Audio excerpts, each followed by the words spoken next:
It is pretty spoilery because it's going to go over the major points of the game. You know, so I'm not going to do that now, which is a shame because you do get like a really cool weapon, but it's all right. And then everything else just takes place after the main game.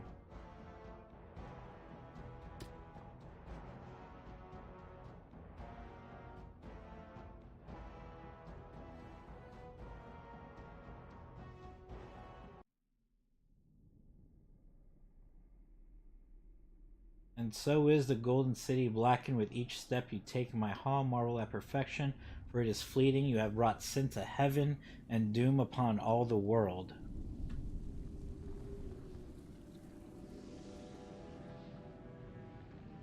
The Chantry teaches us that it is the hubris of men which brought the Darkspawn into our world. The mages had sought to usurp heaven, but instead, they destroyed it.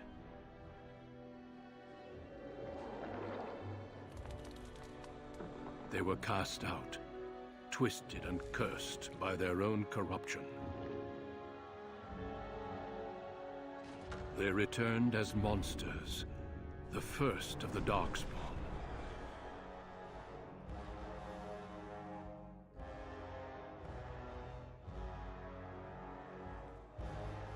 They became a blight upon the lands, unstoppable and relentless. The Dwarven kingdoms were the first to fall, and from the deep roads, the Darkspawn drove at us again and again, until finally we neared annihilation.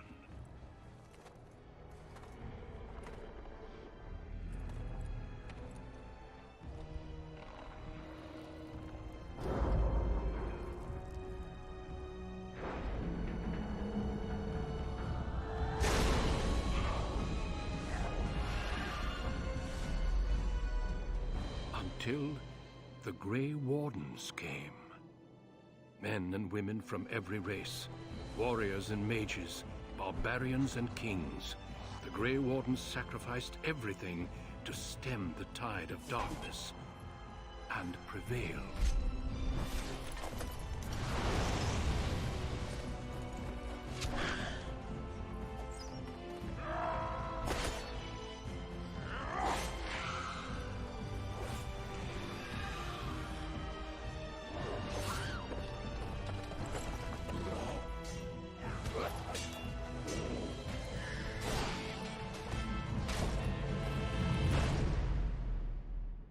It has been 4 centuries since that victory, and we have kept our vigil. We have watched and waited for the Darkspawn to return. But those who once called us heroes have forgotten. We are few now, and our warnings have been ignored for too long.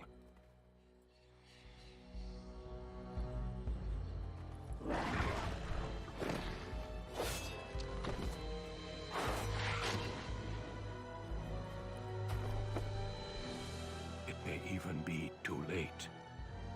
For I have seen with my own eyes what lies on the horizon.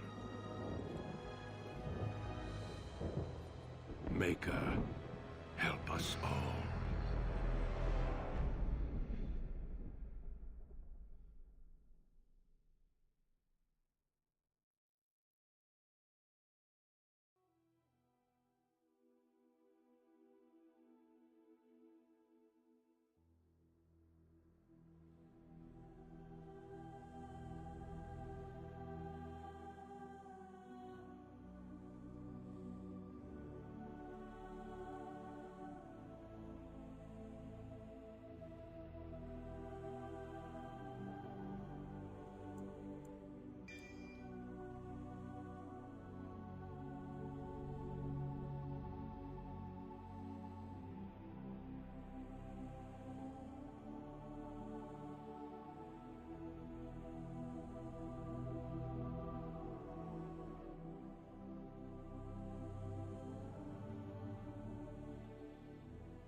Oh crap. Alright, so I just realized I said a whole bunch of stuff and uh I wasn't recording my audio. But anyways, I guess what I was trying to say before was that so I'm probably gonna be sticking to similar to what I played as last time that I played this game. Which was I played as a human and I had um, the noble human background story where I was basically already part of a rich and powerful family, but of course, you know, things go downhill from there. But for as a human, it seems that the only stories you can get is either that one or the Magi one. But that's basically like, you know, whether you're human or you're an elf, if you pick being a mage, you're going to get that background no matter what. Like, that's going to be your only option. But with an elf, if you pick warrior or rogue, it don't matter. You're gonna get either the Dalish elf or the city elf. The thing about these storylines is that Dalish elves, they live in the forests. They live away from, you know, civilization and all that. The city elves, though, they're people who are usually underprivileged. You know, underprivileged, poor people, kind of just um, scrounging around, um, you know, for food and just, you know, trying to live. And you know, of course, you have people that are messing with them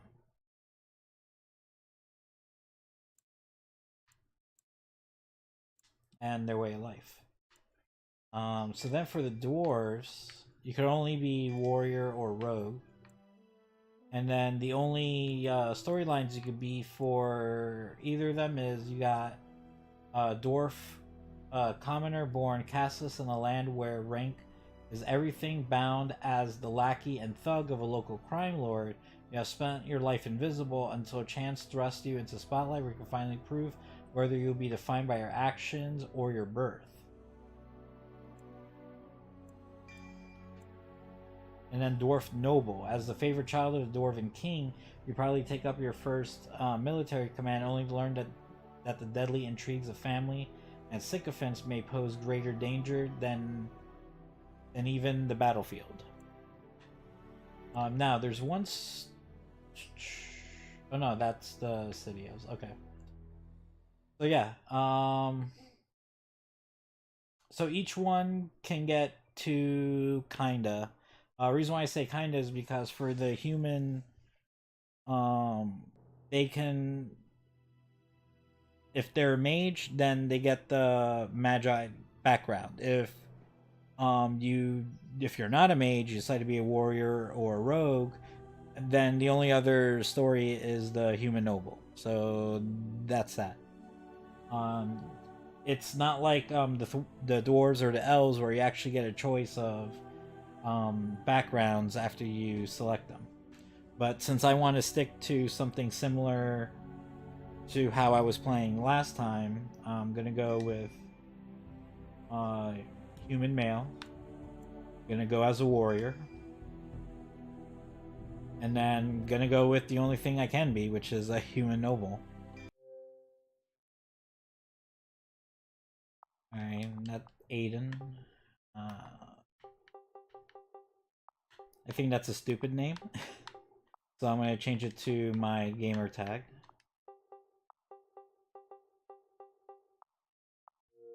Greetings.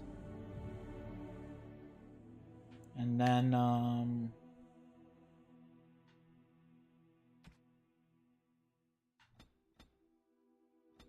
alright, so we got presets here. See if there's anything good to work off of.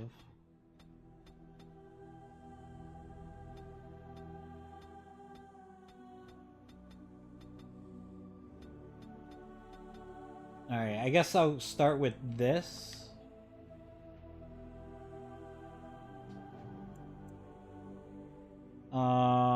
Just as a basis for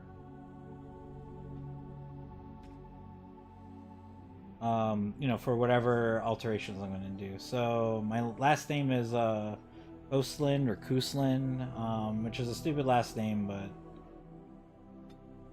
I don't have a choice in that. So this is skin complexion.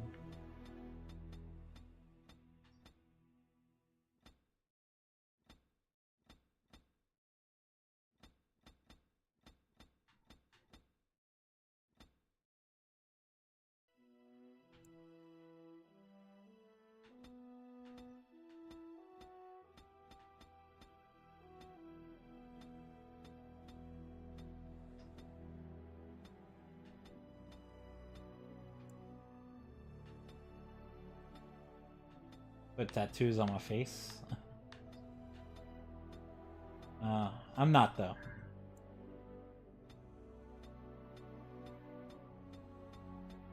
Oh, that's supposed to be tattoo color, but you're gonna. All right.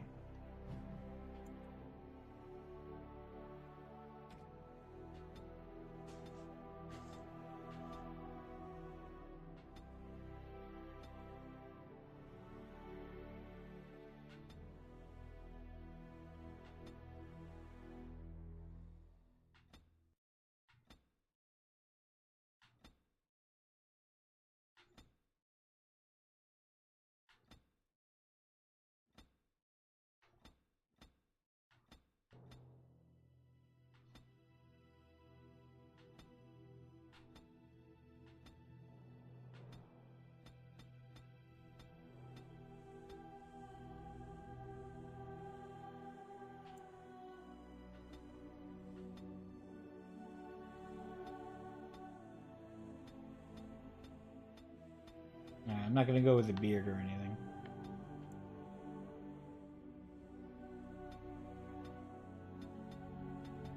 Change the color of my hair. Try to look like the dude from The Witcher.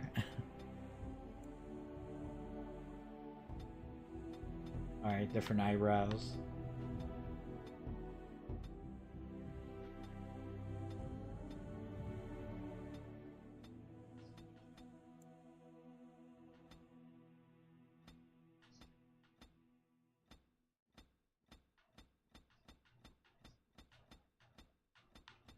Oh, not really too crazy about facial hair in this game.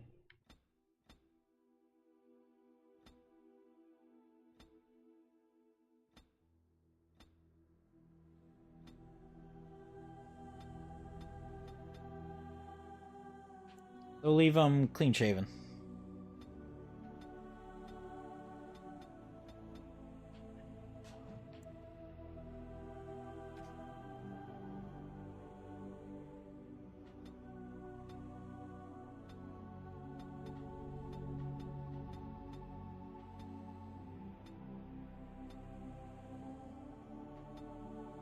I'll leave the default.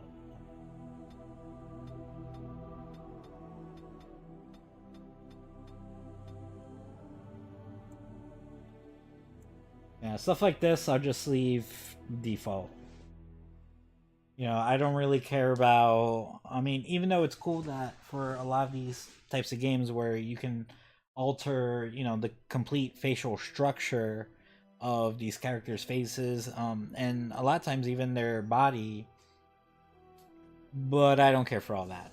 Cool for the people that really do care about that and actually utilize it. I don't care. I just want to, especially if it's a single player game, I just want to make my character and start playing. And it's likely, anyways, that whoever I make isn't going.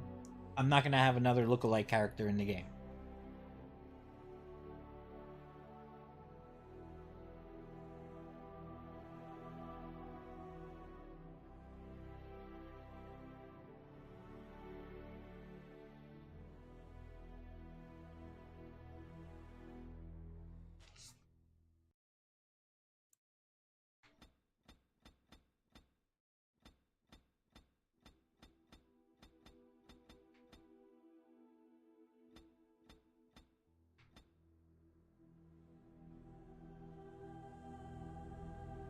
Yeah, it's supposed to be green.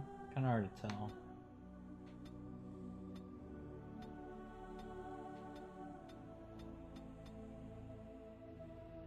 I'll go with this. I think it's black or something.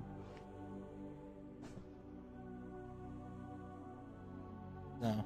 Another thing is, like, I don't really try to make these characters. I know that there's also people who like to, during character creation, make like a character that kind of like looks like them. I don't care. I don't care about that either. I'll leave that to default and that to default as well.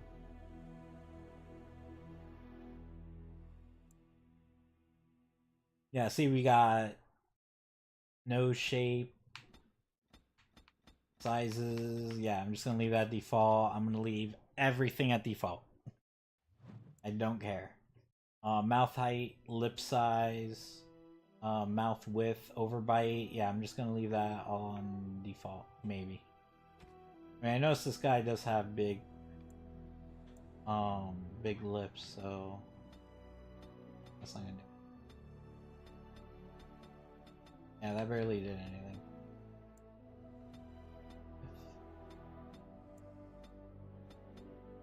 And none of this really does anything, so I'm just gonna leave it alone. John cheeks, on depth, cheek width.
I mean, no matter what I make in this game, they're gonna end up being ugly.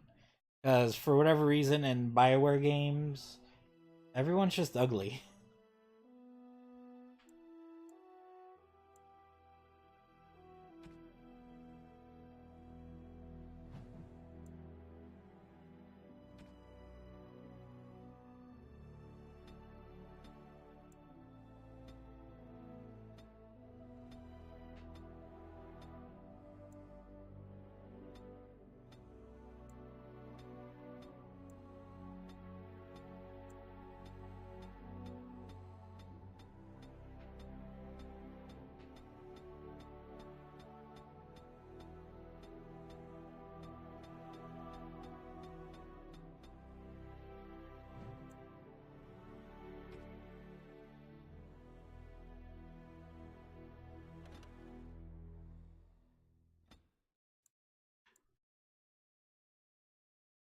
No, it is gone.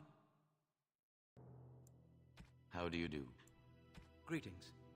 I have lost concentration. I must try another tactic. I need buy, please. Alright. So that's wise. That sounds How okay. do you do? Damn! Lost the spell! Not even a scratch! Scoot! Off I go. No, let's not and say we did. Oops, where's my head? Sounds okay. Greetings. Well, that didn't work. I need some other attack. Move aside.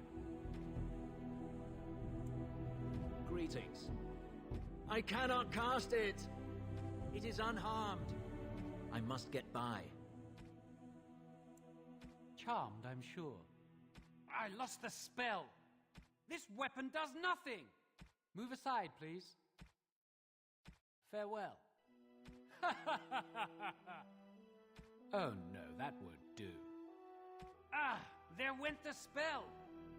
Coming through! Greetings. Ah, my spell! My weapon does nothing! You're in my way. Goodbye. Ah, my spell! What does it take to kill these things? You're in my way. Goodbye. Ah, my spell! Alright, I think I'll go with violent. See, How do you do? Right, casting. Focus. Scoot! Off I go.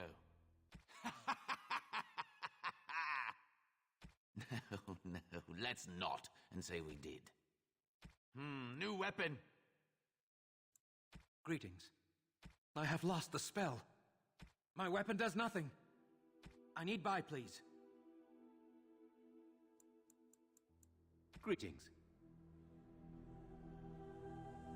Ah, my spell! oh, re-entered menu. Okay, and then now go to next.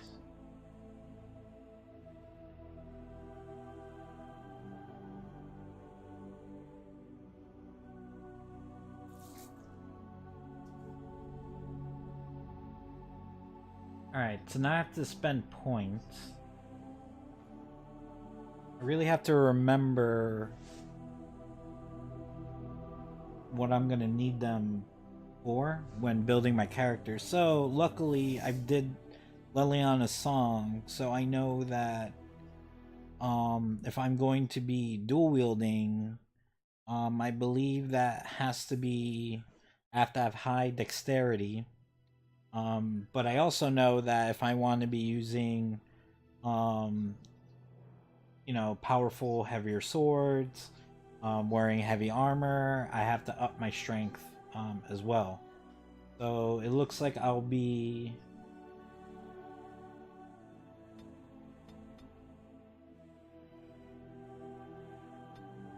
let me get that to 18 and I'll get this to 16.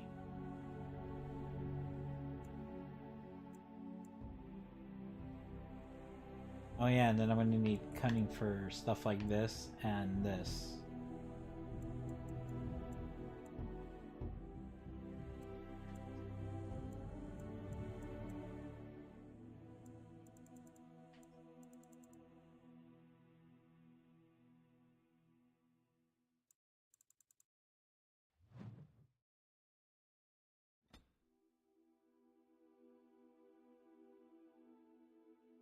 Because how much cunning did I need? Ultimately, up to 16 cunning for both. Greetings.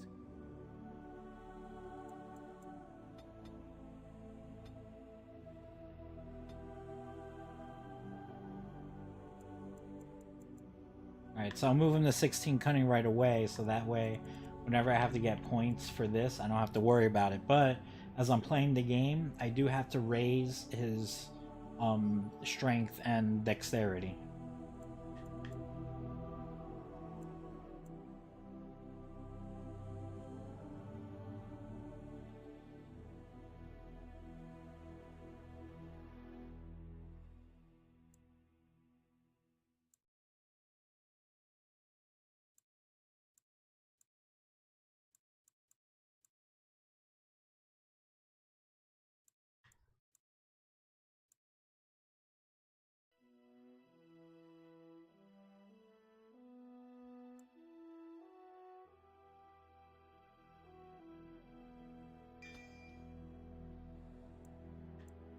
Alright, so I'll start out with coercion. Stuff like that's going to be really important, especially in a game like this and in BioWare games in general, where you have a lot of dialogue and you may have to persuade a character to you know, like achieve like a certain option or something that normally you wouldn't have if you didn't have something like that, or if your cunning was too low, or wherever the case may be.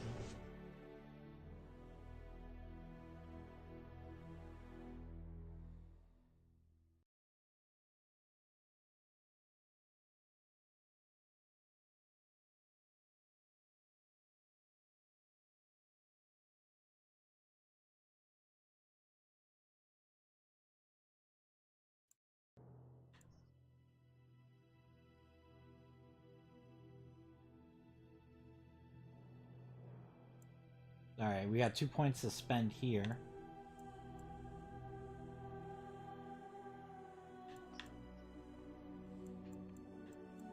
The different skill trees that I have here is I got a warrior skill tree, I got dual weapon, got archery, which I'm not going to bother with, we got weapon and shield, which I'm not going to bother with. Like, it's already gave me a thing in weapon and shield, and that's like... That's an entire waste of a point for me.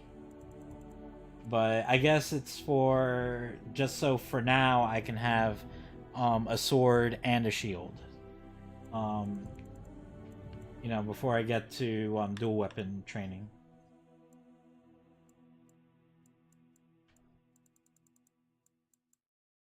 Then we got two-handed, which is something else I'm not going to waste too much on, because two-handed means that I'm using big two-handed weapons.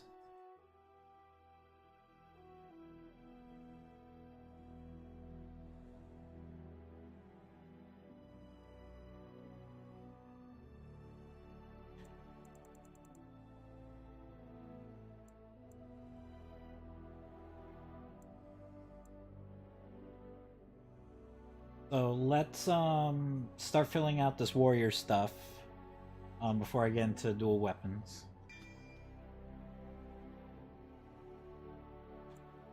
Alright, I gotta wait till we'll get to level 4 for this one.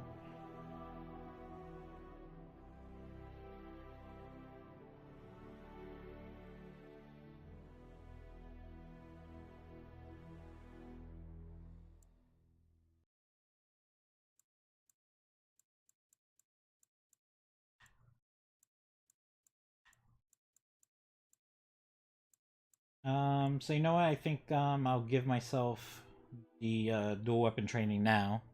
Get that out of the way, so that way I don't have to worry about using a sword and a shield. I could just start using 2 swords. And now it's gonna ask me what difficulty I want to play under. I'm gonna play casual because I want this to be as easy of an experience. Because I'm just trying to rampage through this game. I'm not trying to make this some type of a skill-based run or something. And that's it. So, nothing much to character creation, really. For generations, your family, the Kuzlans, has stewarded the lands of Highever, earning the loyalty of your people with justice and temperance.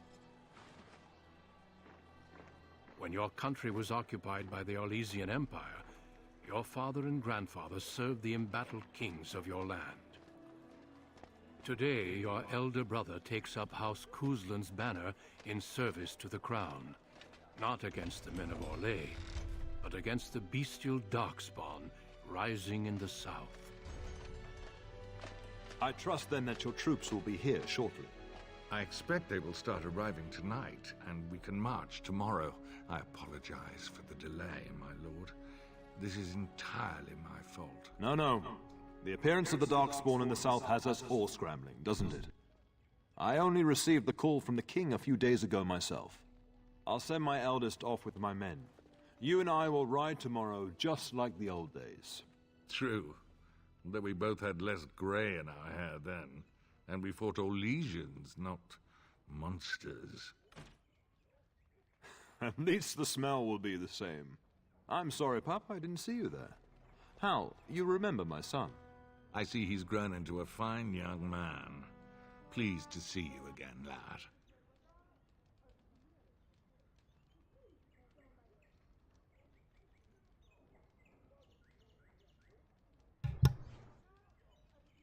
Okay, sorry about that. I was just messing around with the audio because the game's coming in kind of loud for my end. Alright. So now this is where we start taking over. These are grown into fine young man. Please see you again, lad. And then these are all different options. Reason and you.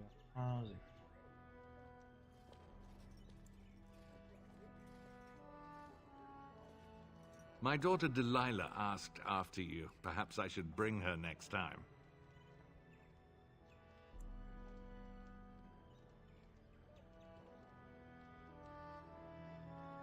Good.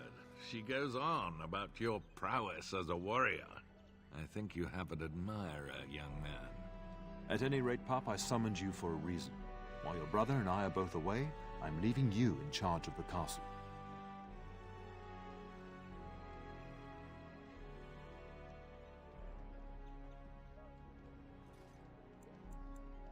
This is no needless task.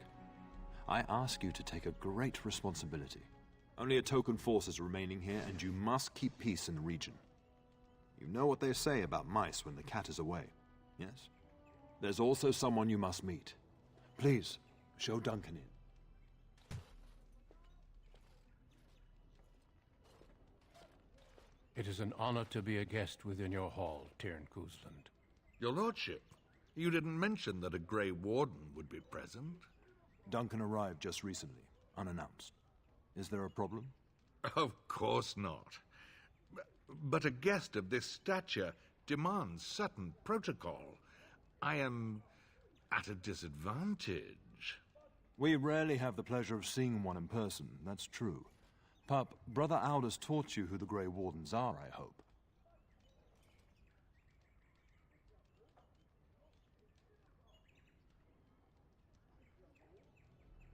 They are the heroes of legend, who ended the Blights and saved us all.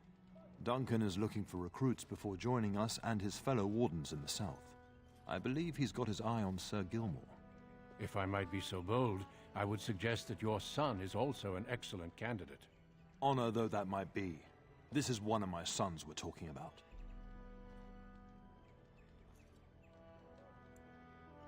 You did just finish saying that Grey Wardens are heroes, old friend.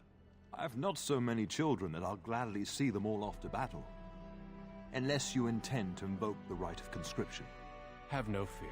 While we need as many good recruits as we can find, I've no intention of forcing the issue. Pup, can you ensure that Duncan's requests are seen to while I'm gone?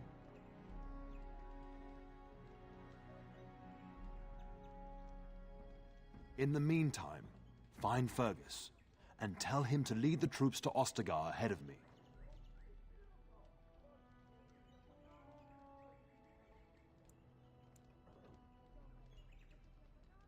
Upstairs in his chambers, no doubt, spending some last moments with his wife and my grandson. Be a good lad and do as I've asked. We'll talk soon.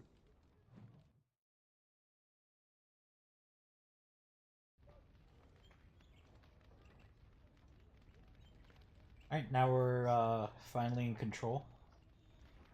So I was taking a very diplomatic route during the conversation. You know, like there was some smart ass lines that I could have said, but no, I was just being diplomatic and respectful. You know, no need to start shit where there isn't any. I'm sorry, but I believe your father wishes to talk to the Arl and myself alone.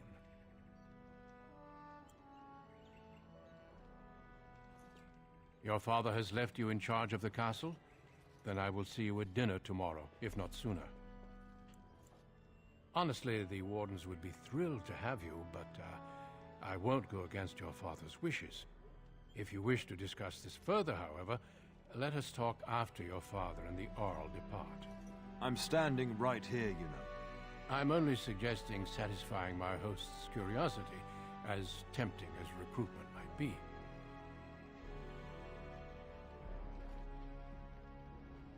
Yes? We fought together under King Maric when he drove the Orlesians out of Ferelden. Heady times. The years since have not held the same promise. It's not something a youth would understand. It will be good to ride beside your father again.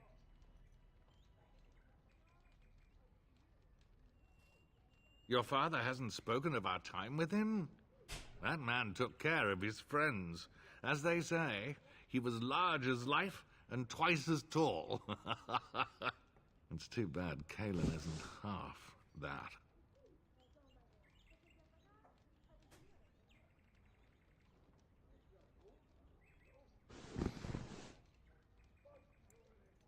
I think of him as much as he thinks at all. That's enough, Hal. You speak of our king. Oh, the boy did ask, your lordship, as per the latitude you allow. I merely offered my opinion. The topic has come up from time to time. The young and their infatuations. I'm sure that was years ago. People change. To be honest, I have no expectations. And your father seems determined to let you find your own way. If something did happen, well, we'd address it as befits a family of our stature.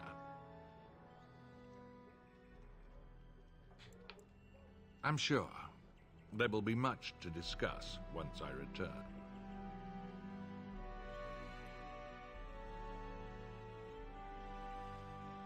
Poor weather, I believe. Their progress has been slow, but it's nothing you need worry about.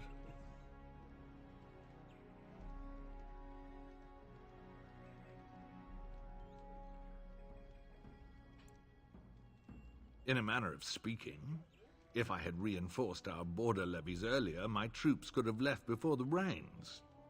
I confess, my confidence in your father allowed me some complacency. I guess that makes it as much his fault.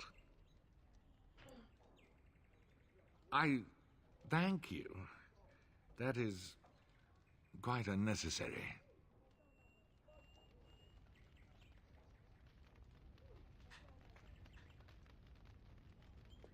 Shouldn't you be off to your brother, as I asked?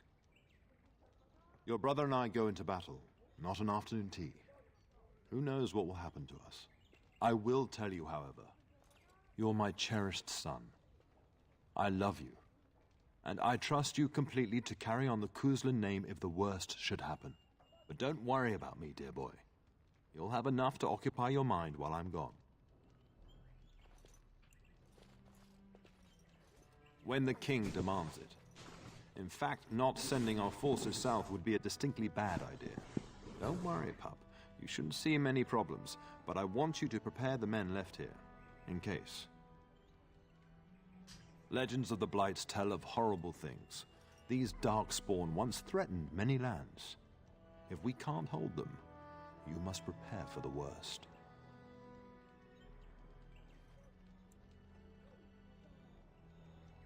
I know you will. You are a Kuzland, after all. But let's not speak of ominous things. We shall assume that all will go well, and the Mako will watch over us. I'll talk to you soon. Just let me finish my meeting with Duncan.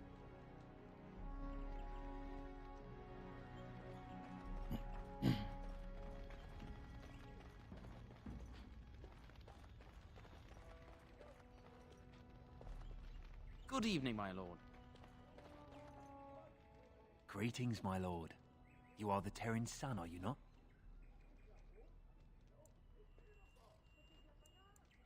That is good to know. I understand you shall take charge of your father's castle once we march. Ah, then I wish you luck. Good evening, my lord. Good evening, my lord.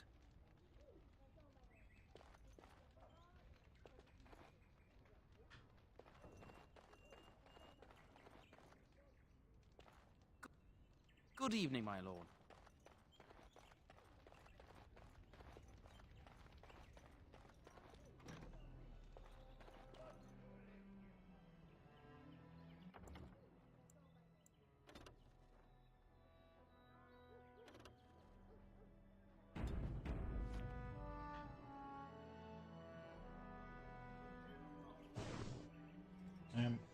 This made one of what's going to be many, many saves.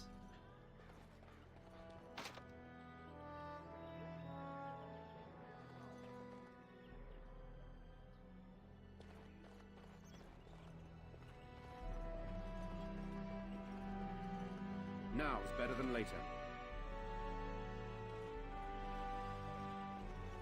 Good evening, my lord. Good evening, my lord. Good evening, my lord.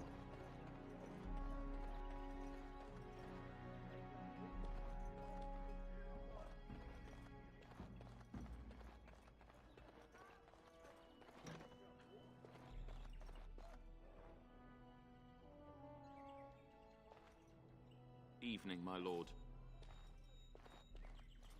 Evening, my lord.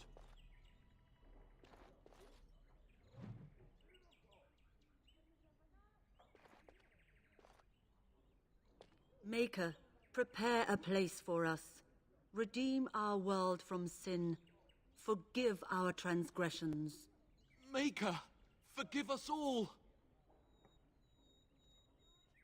Have you come to pray for your brother and father? I'd be happy to ask for the Maker's blessings with you. Please, child, call me Malol. I've known you since you were a wee babe after all. Creator of the sky, the land, and the sea. Hear your people in our time of need. Let no man have cause to fear the shadows. Let their souls be lifted upon your return. So let it be. There now. I'll be keeping a vigil tonight. You're welcome to come. There are many more who must receive the Maker's blessings before they leave. If you would excuse me.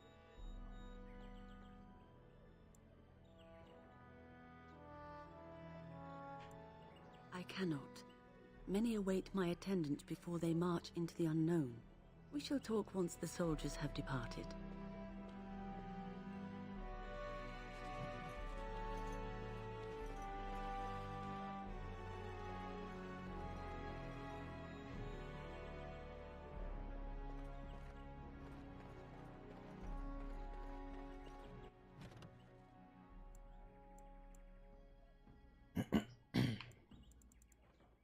I actually have a lot of codex stuff to get through. Alright, so we got Andraste, Bride of the Maker. There was once a tiny fishing village on the waking sea that was set upon by the Tevinter Imperium, which enslaved the villagers to be sold in the markets of Minrithis, leaving behind only the old and the infirm. One of the captives was a child Andraste. She was raised in slavery in a foreign land. She escaped and made the long and treacherous journey back to her homeland alone. She rose from nothing to be the wife of an Alamari warlord. Each day she sang to the gods, asking them to help her people who remained slaves in Tevinter. The false gods of the mountains and the winds did not answer her, but the true God did. The Maker spoke. He showed her all the works of his hands, the Fade, the world, and all the creatures therein. He showed her how men had forgotten him, lavishing devotion upon mute idols and demons, and how he had left them to their fate. But her voice had reached him, and so captivated him that he offered her a place at his side, that she might rule all of creation. But Andraste would not forsake her people. She begged the Maker to return, to save his children from the cruelty of the Imperium. Reluctantly, the Maker agreed to give man another chance. Andraste went back to her husband, Mafrath, and told him all that the Maker had revealed to her. Together they rallied the Alamari and marched forth against the mage lords of the Imperium, and the Maker was with them.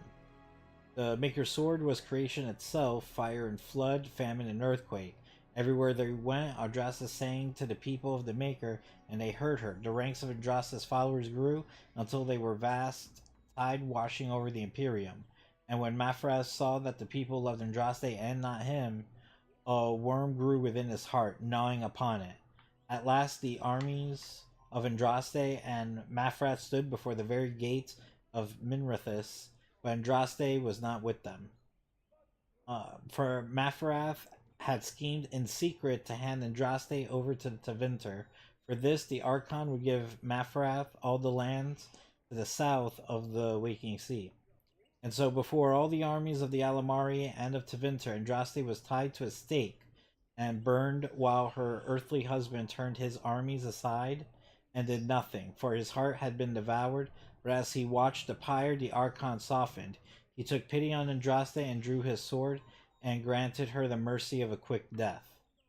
The Maker wept for his beloved, cursed Mafarath, cursed mankind for their betrayal, and turned once again from creation, taking only Andraste with him, and Our Lady sits still at his side where she still urges him to take pity on his children.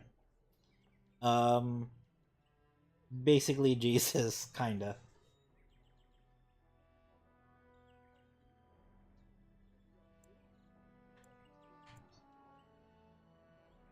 Then we got the chant of Light the Blight.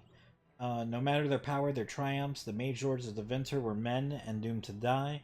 Then a voice whispered within their hearts, "Shall you surrender your power to time like the beasts of the fields? You are the lords of the earth. Go forth to claim the empty throne of heaven and be gods."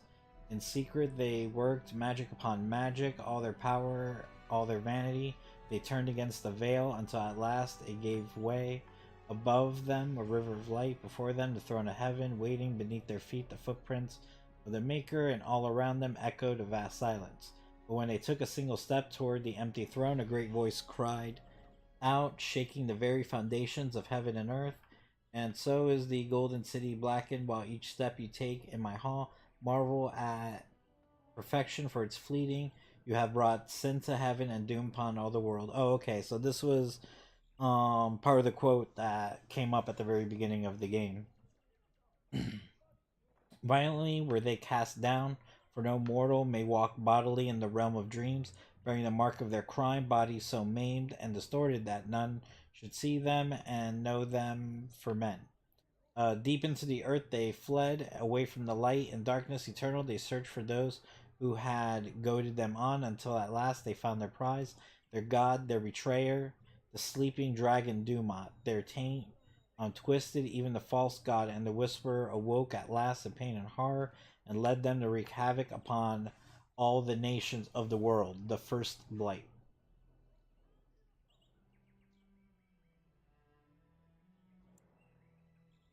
The commandments of the Maker. These truths the Maker has revealed to me, as there is but one world, one life, one death. There is but one God. He is our Maker. They are sinners who have given their love to false gods. Magic exists to serve man and never to rule over him. Found corrupt are they who have taken his gift and turned it against his children. They shall be named Malfikar, accursed ones. They shall find no rest in this world or beyond. All men are the work of our Maker's hands, from the lowest slaves to the highest kings. Those who bring harm without provocation to the least of his children are hated and accursed by the Maker. Those who bear false witness and work to deceive others, know this, there is but one truth. All things are known to our Maker, and he shall judge their lives. All things in this world are finite. What one man gains, another has lost. Those who steal from their brothers and sisters do harm to their livelihood and to their peace of mind. Our Maker sees this with a heavy heart. And then we got the Maker. There was no word for heaven or for earth, for sea or sky. All that existed was silence. Then the voice of the Maker rang out, the first word, and his word became all that might be. Dream and idea, hope and fear, endless possibilities. And from it made his firstborn, and he said to them, "In my image I forge you, to you I give dominion over all that exists, but your will may all things be done." Then in the center of heaven he called forth a city with towers of gold, streets with music of cobblestones, and banners which flew without wind. There he dwelled, waiting to see the wonders his children would create. The children of the Maker gathered before his golden throne and sang hymns of praise unending, but their songs were the songs of the cobblestones. They shone with the golden light reflected from the Maker's throne. They held forth the banners that flew on their own. And the voice of the Maker shook the fade, saying, "In my image I have wrought my firstborn. You have been given dominion over all that exists. By your will all things are done, yet you do nothing. The realm I have given you is formless, ever-changing." and he knew he had wrought amiss, so the Maker turned from his firstborn and took from the Fade a measure of its living flesh and placed it apart from the spirits, and spoke to it, saying, Here I decree opposition in all things, for earth, sky, for winter, summer, for darkness, light, and by my will alone is balance sundered, and the world given new life. And no longer was it formless, ever changing, but held fast, immutable with words for heaven and for earth, sea and sky. At last did the Maker from the living world make men, immutable as the substance of the earth, with souls made of dream, and idea, hope, and fear, endless possibilities. Oops. Now I hit now. Then the Maker sealed the gates of the Golden City, and there he dwelled, waiting to see the wonders his children would create. So basically, all this right here, it says magic and religion, is going over the religious backstory of the religious backstory of their universe, which doesn't really sound all too different from our religions, specifically Christianity.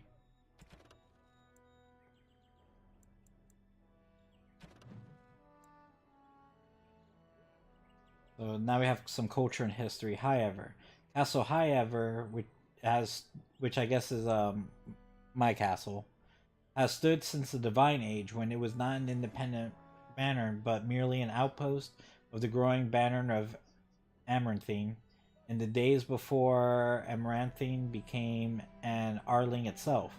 The outpost of Highever was originally held by the Elston family, cousins of the Howes. In the Age of Towers, however, Ban Conobar Estan was murdered by his wife, Flemeth, thus ending the bloodline. Conobar's captain of the guard, Sarum Coslin, took the lands and title. The Coslins declared their independence from Amaranthine, starting a war that lasted 30 years. When the dust settled, Highever was on its own and in possession of half the land that had once been southern Amaranthine.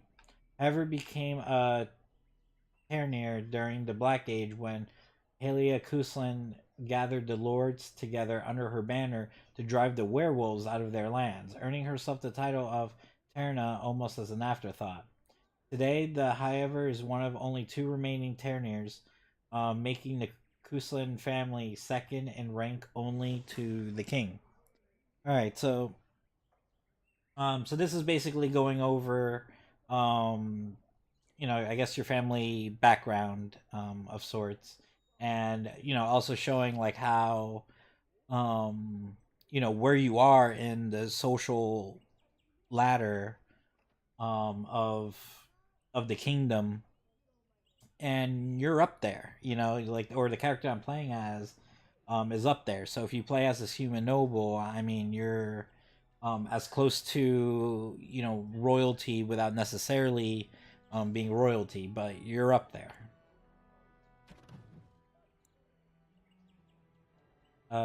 Duncan, men and women from every race, warriors and mages, barbarians and kings, the Grey Wardens sacrificed everything to stem the tide of darkness and prevailed. Like many others, Duncan gave up his family name when he joined the ranks of the Wardens, a symbolic gesture of cutting ties. He might say this was a convenience in his case, however. His mother was from the Anderfels, his father from Tevinter. His childhood was spent in the Free Marches and Orlais. His people were everywhere, and his homeland was nowhere. He was given the almost impossible task of leading the Wardens in Ferelden, a kingdom that had thrown the Order out 200 years earlier. Facing local suspicion and hostility, he set about finding recruits.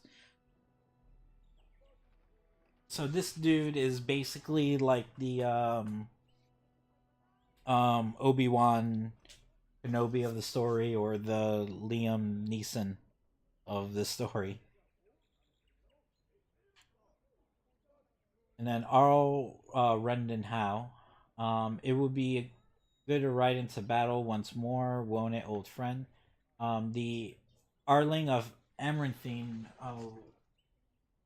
winds along the sinuous northeastern coast of Ferelden. The waking sea is known for its temper, and the storms that sweep in from the warmer northern waters are sudden and brutal. These are the lands of Rendon Howe. He was born during the occupation and, like many of the nobles at the time, joined Prince Merrick's rebels. He fought alongside young Bryce Cuslin, future Terran of Highever, and Leonis Brylan, future Earl of Southreach. At the bloody Battle of White River, it was the most catastrophic defeat of the entire occupation, for which only 50 rebel soldiers escaped alive. Although he was decorated for valor by King Merrick, Howe's abrasive manners have earned him almost universal dislike among his peers. You don't say. He kind of sounds dickish in a way.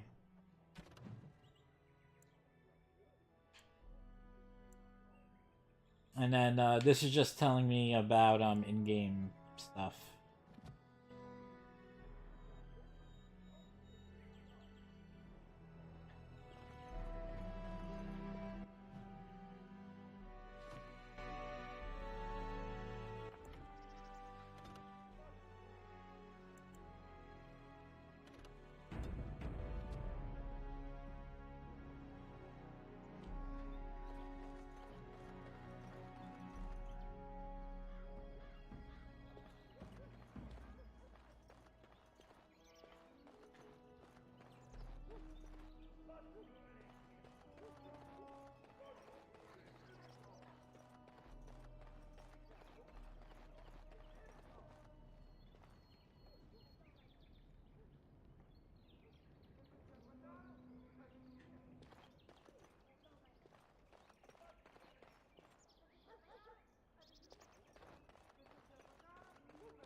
Oh, my lord, we were just,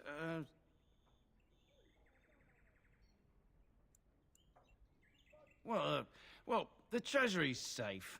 I'm not even sure why the Terran stationed us here.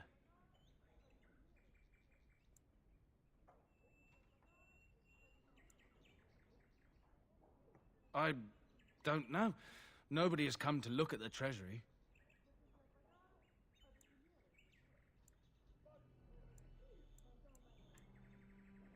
The Terran, and perhaps the Terna? Honestly don't know, my lord.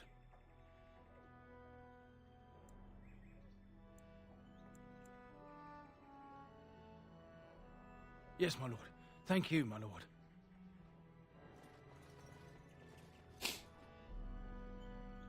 It could have been, I guess, a cool guy and let them chill, but no, like, you get back to work.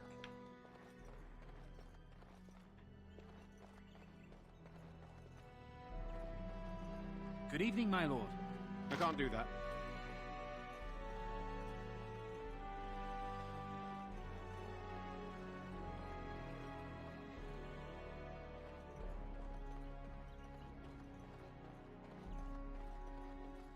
There you are. Your mother told me the Terran had summoned you, so I didn't want to interrupt.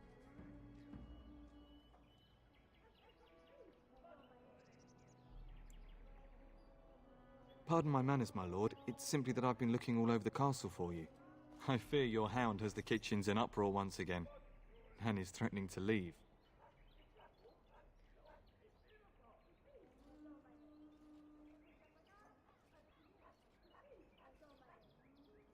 No matter how the maids try to keep him out, he always finds a way in. You know these Mabari hounds. They listen only to their master. Anyone else risks having an arm bitten off.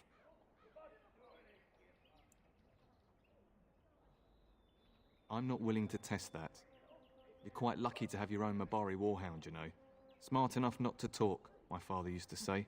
Of course, that means he's easily bored. Nan swears he confounds her just to amuse himself. At any rate, your mother would have me accompany you until the matter is settled, shall we?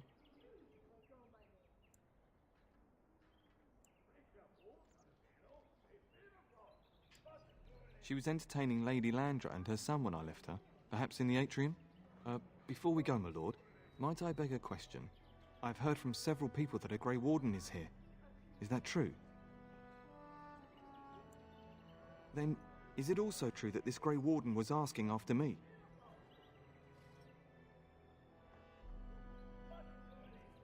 Maker's breath. Are you certain? Can you imagine me, a Grey Warden? It would be everything I've dreamed of. Of course, I shouldn't get ahead of myself. Pardon my outburst.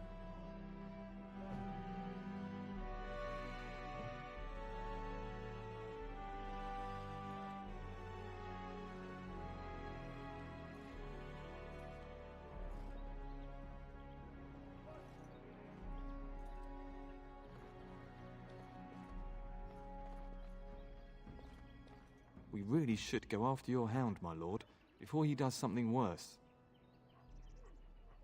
Only what everyone hears. I never expected to actually see one. So few of them are here in Ferelden.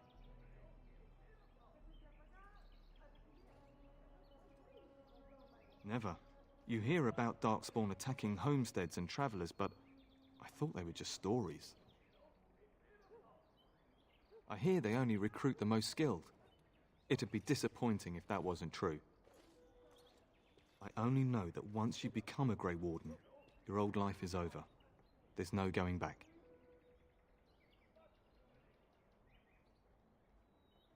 As you wish. But what if the Grey Warden tries to recruit you? Have you thought about it? He could change his mind. Grey Wardens are notorious for doing whatever is necessary to fight the Darkspawn. Scribe Aldous once told me that the Grey Wardens used to burn entire villages to keep them out of Darkspawn hands. If they have to, a few villages are a small price to pay to save the world.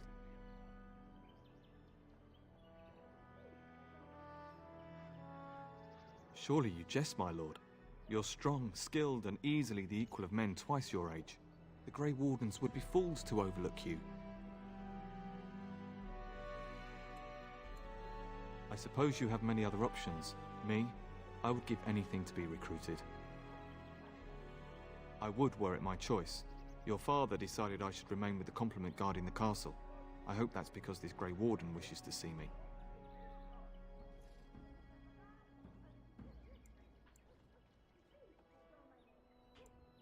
Well, you know I've served your father for years, since my own father sent me to squire here.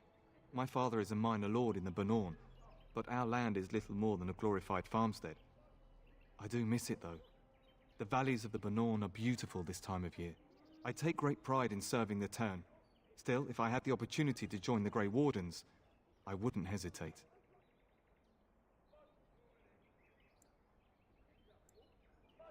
With his blessing, I imagine. Joining the Wardens is the highest service one can render. Of course, my lord. Lead on.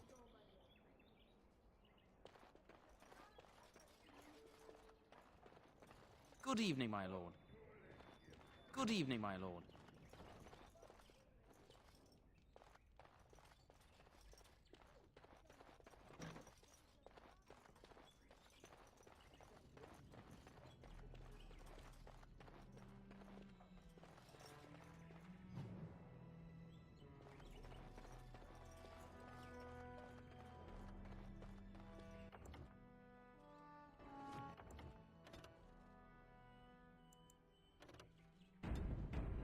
So far I played over an hour and I haven't accomplished shit.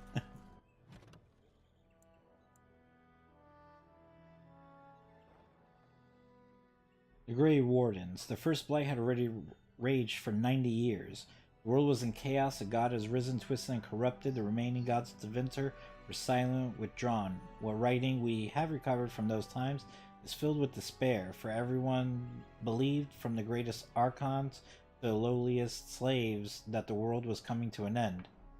At Weishaupt Fortress in the desolate Anderfels, a meeting transpired. Soldiers of the Imperium, seasoned veterans who had known nothing their entire lifetimes except hopeless war, came together. When they left Weishaupt, they had renounced their oaths to the Imperium. They were soldiers no longer, they were the Grey Wardens. The Wardens began an aggressive campaign against the Blight, striking back against the Darkspawn, reclaiming lands given up for lost. The Blight was far from over, but their victories brought notice, and soon they received aid from every nation in Thedas. They grew in number as well as reputation. Finally, in the year 992 of the Tevinter Imperium, upon the Silent Plains, they met the archdemon Duma in battle. A third of all the armies of northern Thedas were lost to the fighting, but Dumont fell and the Darkspawn fled back underground. Even that was not the end. The Imperium once revered 7 gods: Dumont, Zazekel, Toth, Andoril, Razakal, Lusican, and Urethmiel. 4 have risen as archdemons. The Grey Wardens have kept watch through the ages, well aware that peace is fleeting, and that their war continues until the last of the dragon gods is gone.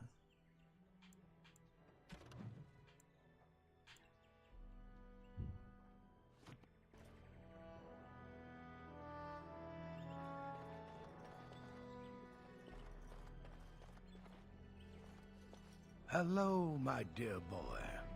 By chance, I am beginning to teach these young squires about your family's history. Do we have to? History is boring. Boys, you are referring to the Couslands, the very family in whose castle you live. Show some respect.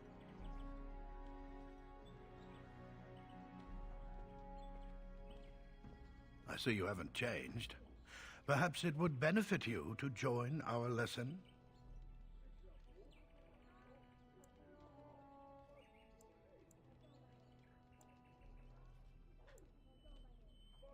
Wonderful. Oh, the Cousland history is long indeed. Where shall we start? Well, records are vague, but the Couslands became Tierns during the Black Age. Is that familiar, child? Good. I'm pleased some of my lessons seem to have stuck. At that time, your family held only the minor title of Ban. When the werewolves reached this area, Ban Mather Cousland organized a curfew and patrols within the city. Several other local bands supported his efforts by swearing oaths of fealty, making him their Tiern. Well, I'm glad some of my lessons don't disappear into that yawning chasm between your ears, young man.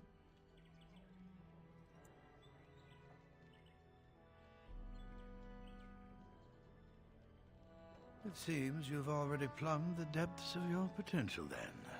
A pity. At any rate, your family has held the tournure of High Ever since before King Calenhad united Ferelden. In fact, Tierna Elethea Cousland battled Calenhad to maintain High Ever's independence. The Couslands are ardent royalists now, but at that time, Calenhad was unknown and considered dangerous by many. When Calenhad's army reached High Ever, Tierna Elethea led the local bands against him.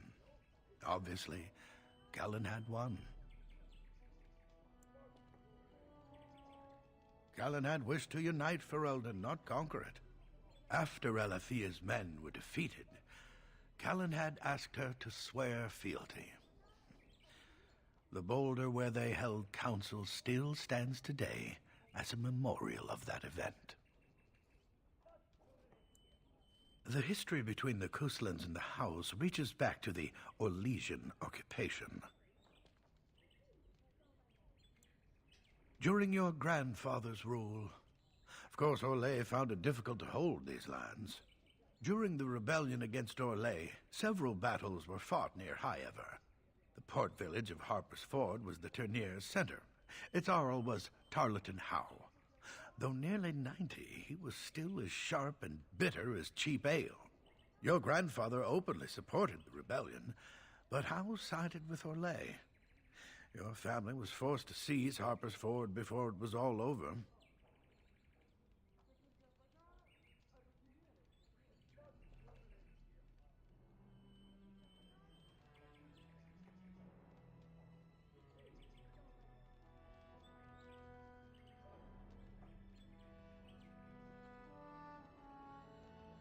The Howes eventually joined the rebellion, when all of Ferelden united behind King Merrick and General Loghain, just as now we united behind Merrick's son, King Cailan, to fight the Darkspawn. Thank you for indulging an old man. Does that mean we have to listen to you now? Silence! I will not have you two becoming smart-mouthed hooligans. Perhaps you should go. I doubt they need any more distraction. I'm just going to settle in here and apparently just talk to myself. Aw, the saddles, dude.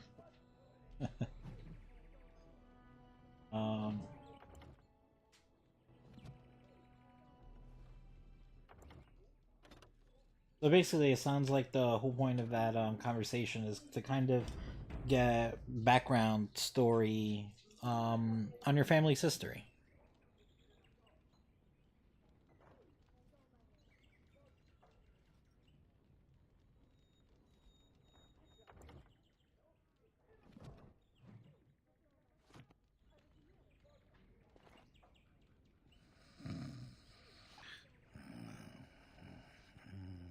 He's really sleeping standing up. Alright.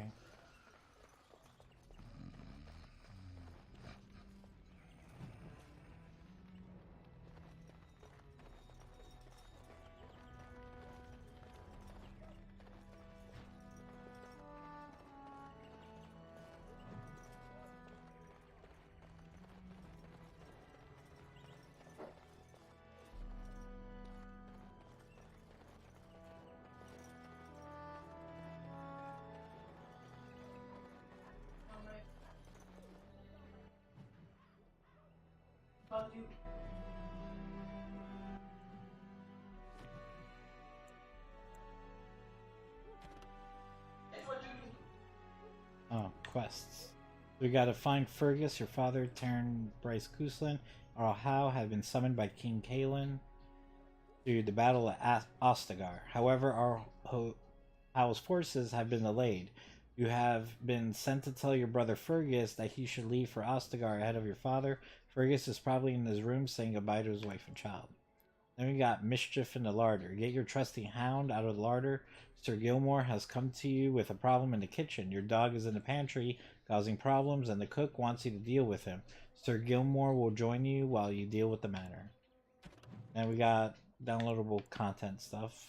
Travel Sorcerer's Pass, Journey Sorcerer's Pass. Troubled merchant awaits with a deal that may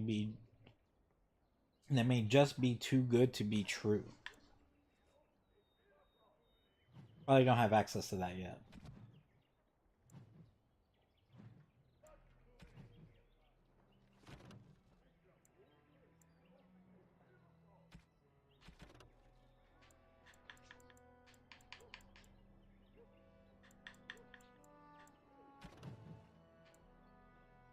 Alright, History of Ferelden, Chapter 1. Ferelden, as we think of it now, did not exist before the Exalted Age. Instead, the valley was divided up into dozens of old Alamari clans.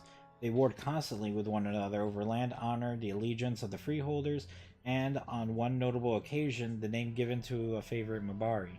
And then, in the 33rd year of the Exalted Age, Calenhad Theron became Tarn of Denerim, and everything changed. Most of what we know about the founding of our nation comes from old songs that the bards passed down through the ages. Songs are filled with wild exaggerations, outright lies, but this hardly differs from the scholarly papers of some of my contemporaries.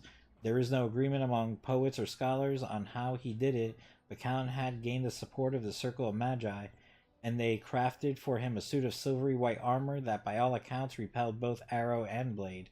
Calenhad led his army across the valley and captured Redcliffe, one of the only 3 men who ever successfully laid siege to that fortress and presented himself to the bands of the Landsmeet as their king.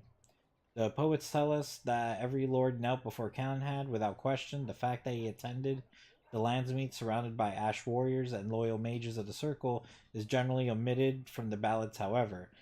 From Calenhad came the line of Theron kings and queens who reigned uninterrupted until the 44th year of the Blessed Age, when the Orlesian invasion came. The rightful king was forced to flee Denerim, and for 70 years a puppet sat upon the throne. History of Ferelden, Chapter 2.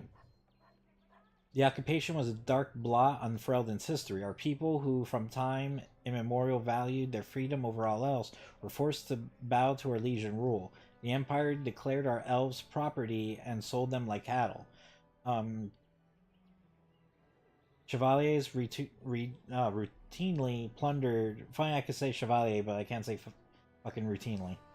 Alright, so Chevaliers routinely plundered freeholds of coin, food, and even women and children, and excused it as taxation. And for 70 years, no land meets were held, for the imperial throne had declared our ancient laws a form of treason. King Brandel was one of those who escaped. He tried to organize the other fugitive lords to retake their land, but Brandel was neither clever nor persuasive, and the nobles preferred to take their chances alone. Ferelden might still be a little more than a territory of the Empire were it not for the fact that his daughter had all the charisma that her royal father lacked. The rebel queen's rule began with a midnight attack on the Imperial army at Lothering. It was swift and successful, and with their pilfered arms, the rebels began campaign against the Orlesians in earnest. But the turning point of the war came when a young freeholder joined the queen's army. The lad, Loghain MacTier, possessed a remarkable talent for strategy and quickly became the favorite advisor of young Prince Merrick. The queen finally died at the hands of Orlesian sympathizers anxious to curry favor with the Painted Masters, and Merrick took her place as the leader of the rebellion. Loghain became Merrick's right hand. Merrick and Loghain led the rebels in a new campaign against the Orlesian oppressors, culminating the Battle of River Dane, where the last Chevaliers and Denerim were crushed. With the capital once more in the hands of Fereldans, the battle to free our people was finally over, but the battle to rebuild what had been lost had only just begun. So, self-explanatory history of Ferelden, basically how they gained it and then lost it and then got it back again, which is, I guess, where we're at now, where now they're kind of like fixing the damage that was that's been done for so long. You know, which is why, like, if you play as a city elf, you know, you have to deal with the nonsense that they got to deal with. The noble families of Ferelden. Oh, I didn't read the geography of Ferelden. Geography of Ferelden. The kingdoms of Ferelden is the southernmost civilized nation in Thedas. Although some scholars dispute that claim to civilization, it is perhaps the most physically isolated of all the kingdoms of Thedas. To the east is the Amaranthine Ocean, to the north the Waking Sea, and to the south the Kokari Wilds, which in the summer months are a vast peat bog, and in the winter become a treacherous labyrinth of ice over waterways. The Frostback Mountains guard the western border, and only a narrow plain between the mountains and the sea allows travel between Ferelden and Orlais. And then, noble families of Ferelden. The occupation left empty castles in its wake. Whole families were butchered in the initial invasion, and all those who couldn't or wouldn't bend knee to the Emperor's puppet king were declared traitors and hunted. Many bloodlines ended on Chevalier's blades at dusty crossroads, in forest clearings, or in freeholds. And then there was the turncoats. To curry favor with their new masters, some nobles took up arms against their brothers. They betrayed and murdered the rebel queen, an act that created even more vacant titles and lands once King Merrick exacted justice. That Ferelden did not fall apart after the Orlesians left is a testament to the strength of King Merrick. The old family still held grudges against those who had sided with the Emperor, and those new families that had been granted titles were viewed as interlopers. The landsmeets that followed Merrick's coronation were tense, to say the least.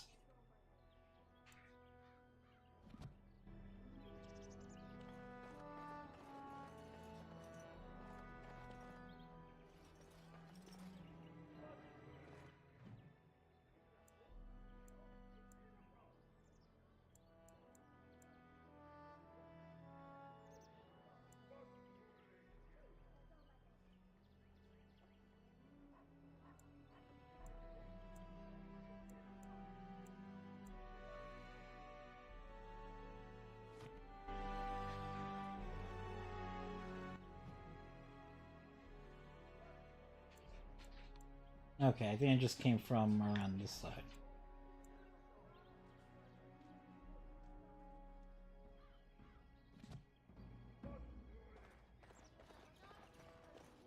And my dear Bryce bought this back from Orlais last year.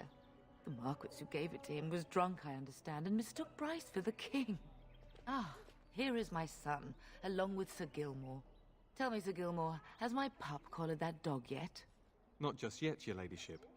Darling, do take care of that. That malodorous hound of yours is an excellent protector, but he drives Nan to distraction.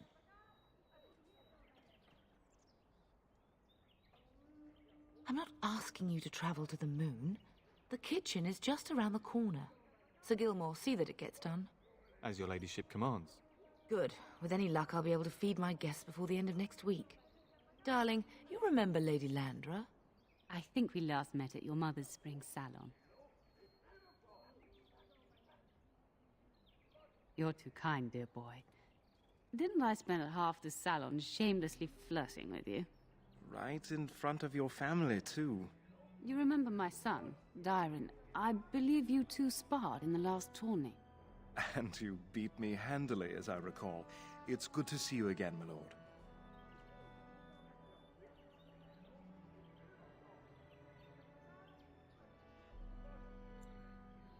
And this is my lady-in-waiting, Iona. Do say something, dear. It is a great honor, my lord. I have heard many wonderful things about you. Don't look now, Eleanor. But I believe the girl has a crush on your lad. Lady Landra! Hush, Landra. You'll turn the poor thing scarlet.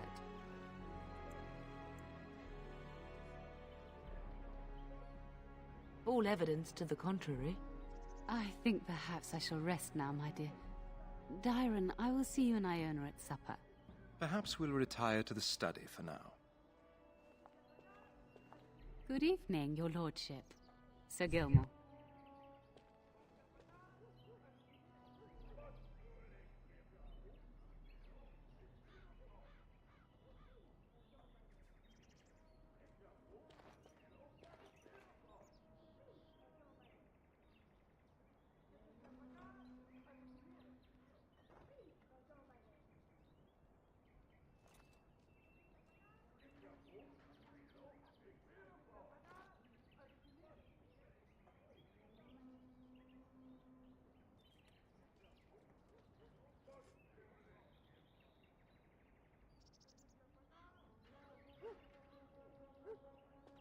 We should go to the kitchens as your mother requested.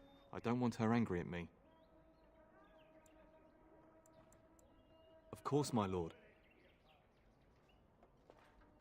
I dare say I can hear Nan shouting from here. Perhaps if you hurry, you can keep her from having a fit.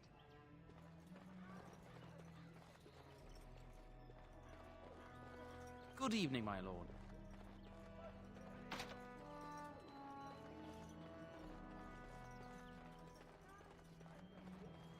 I can't do that. We'd best get to the kitchens before Nan decides to up and leave, don't you think?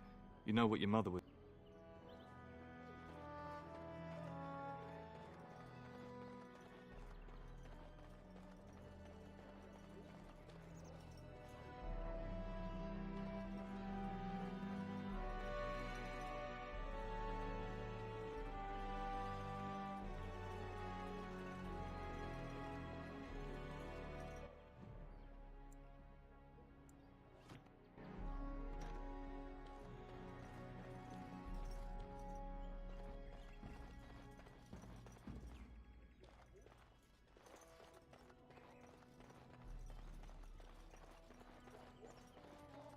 Good evening, my lord.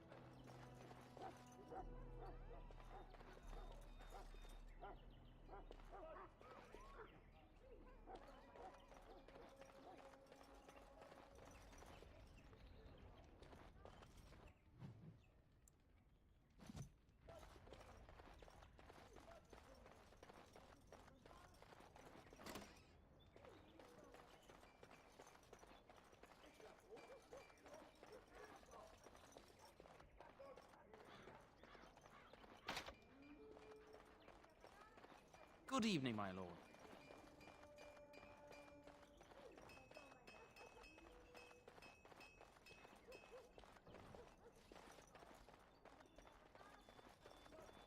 Good evening, my lord.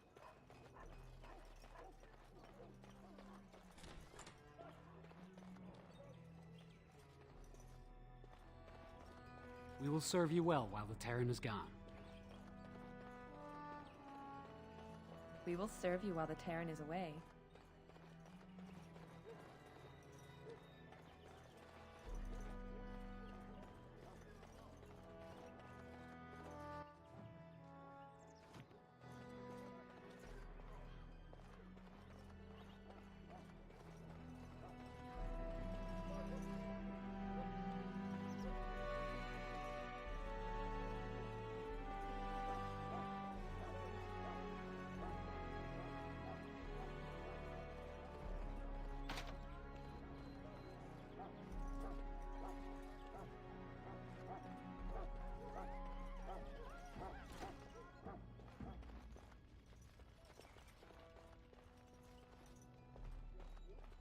Get that bloody mutt out of the larder.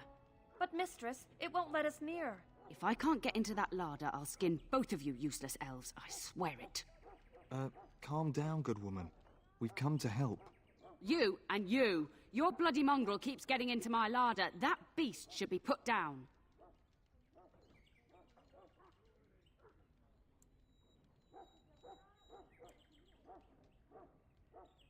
If I locked it any tighter, we couldn't get in.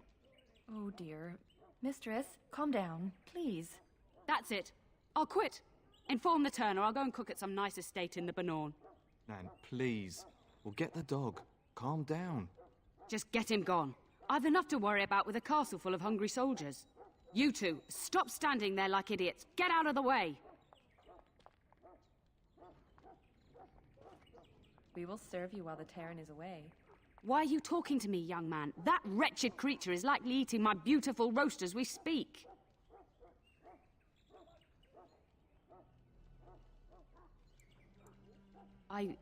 Yes, of course, my lord. I do apologize. I just need to feed all the soldiers here and the Arl and Lady Landra and her entourage. I have so much to do. Get the dog out and keep him away, I beg you. Just get the dog out of the larder, I beg you.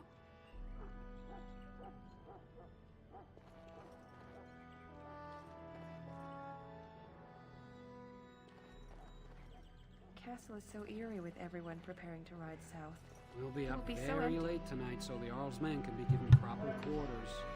Alright, so that calmed her ass down. I did an intimidate check where, you know, basically she chills the fuck out or I'm gonna have to chill the fuck out for her. And yeah.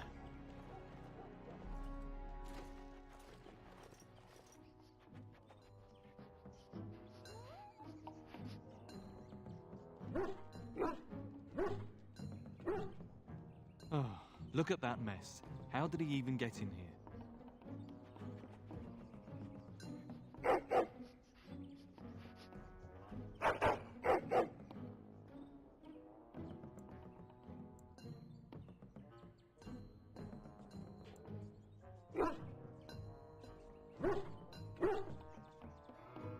It does seem like he's trying to tell you something.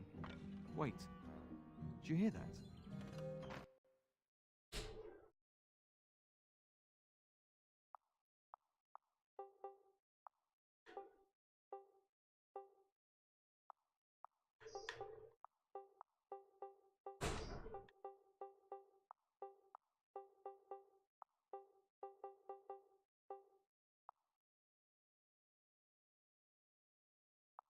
We're going to be attacked.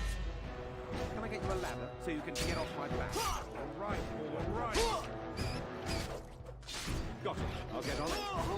Now, better than later. Can I get you a ladder so you can get off my back?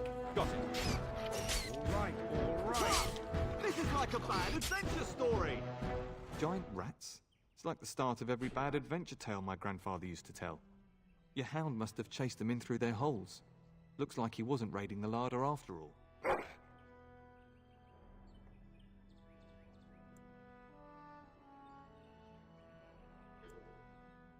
Those were rats from the Kokari Wilds. Best not to tell Nan. She's upset enough as it is. But seeing as you've got your Mabari well in hand, I'll be on my way. I'm to prepare for the arrival of more of the Arl's men.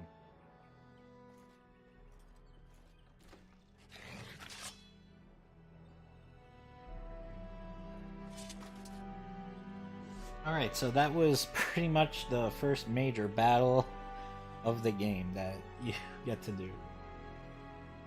Basically experience what the battle system is like.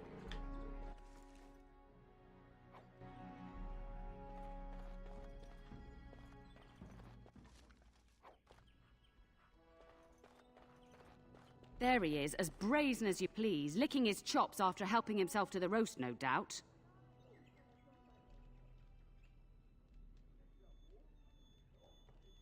What? Rats? Not the large grey ones. They'll rip you to shreds, they will! See, now you've gone and scared the servants. I expect those filthy things are dead.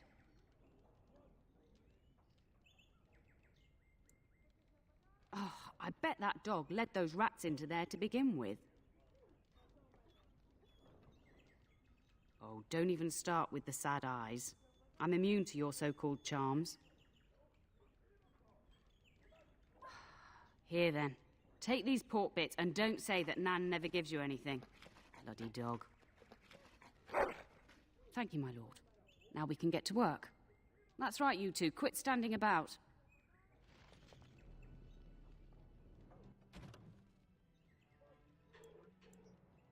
You have dealt with your dog, and Sir Gilmore has gone back to his duties. And we gain a dog as a party member. So yes, your pet Mabari Hound is actually a party member. I don't know if you get a Mabari Hound in the other characters' origin stories, background stories.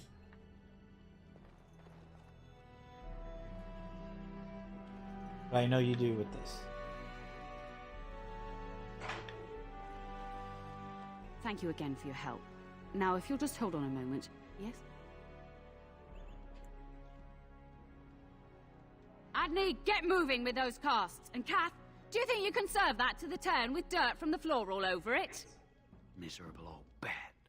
Oh, bat am I? We've got to work double time on supper, sweep out the hearths, and no complaining.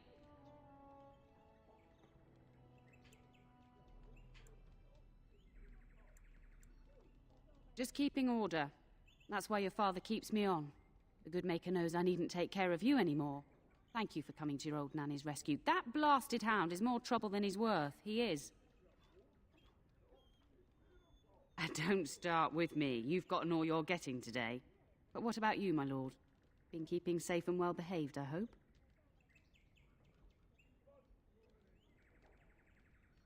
Good. I'm not exactly privy to your goings-on now that you're grown. Just an old nanny, never invited to your father's fancy meetings. Do you remember that bedtime tale I used to tell you, The Dog That Bit?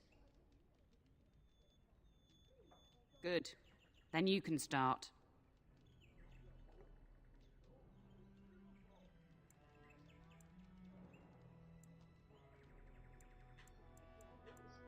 A warhound was born to the elder bitch of a tribal chief. They named him Hahaku and gave him everything. He grew up a fine, strong pup, destined to be the partner of the chief's eldest son.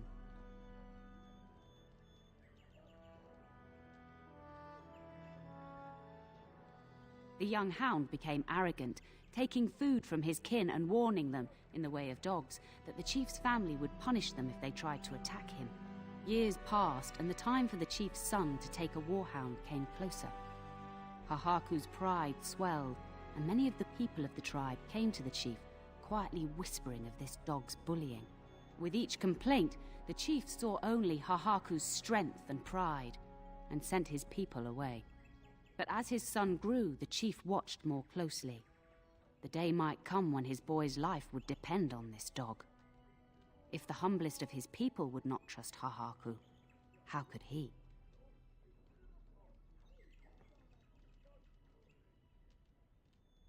There are many kinds of weakness. You'd do well to remember that. When the day came, Hahaku sat proudly waiting to be called, but the old chief chose Hahaku's brother as his son's hound.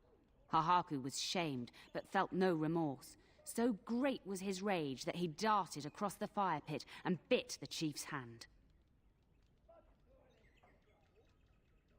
He shouldn't have done it at all. The chief and his son struck at Hahaku, cursing him. The hound ran into the village, seeking shelter in the tents and kennels. The other dogs snapped at him, and the tribe's people threw stones at him.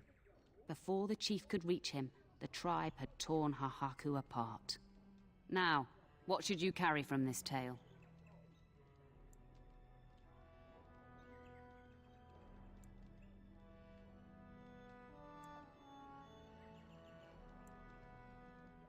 Very true.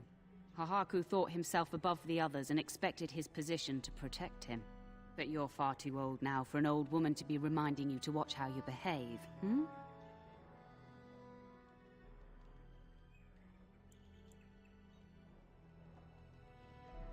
It's a story worth repeating. That's all. Be off with you then. Tell your brother farewell before he rides off to war.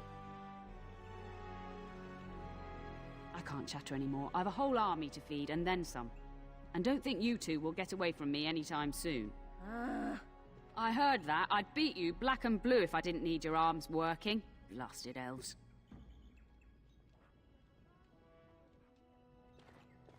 Yeah, so you could also kind of see that just very being non-douchey with these people. I'm trying to so in these types of games, I actually try to answer stuff like it's actually me there and how I would be, you know, responding. So with that being said, the whole point of this origin, this background is, you know, you're going around this castle, you're meeting the father, the mother, the friends, the people who helped raise you, and you know, all that, like kind of just filling in that rich, you know, childhood history that you had living in this castle and all that. And you know, and so so with that being said, with perhaps the exception of that How dude, you know, all these people are, you know, are people who are really close to you. They're not douchebags or anything like that. So it'd be kind of stupid to, you know, answer to them like some type of, you know, spoiled brat or something. These are supposed to be people who have helped, even if they didn't help, you know, shape and influence, you know, your character's life or anything. But, you know, these are people who care for your character. And so it's at least for me important to, you know, respond to them, you know, with respect. Yeah, I did the intimidate check to the cook, but that was because, you know, she needed to chill the fuck out. And so, you know, I have to show that I have no problems, you know, going there if necessary, but you know, but otherwise.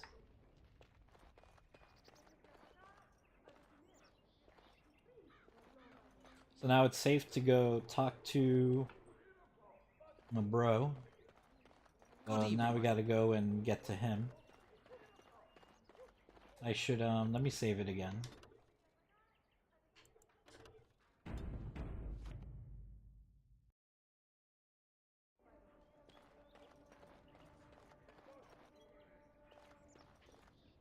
I talk to my mommy. So, you managed to solve Nan's dog issues? I'll take that as a yes. Good work, darling. Now you should say goodbye to Fergus before he leaves, don't you think? Well, that's what I was trying to do. Yes, your father mentioned that.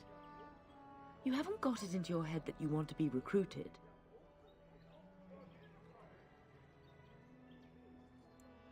Nor I. And I do realize you didn't answer my question. There's enough here at the castle to occupy you. I don't need you off chasing danger like your brother.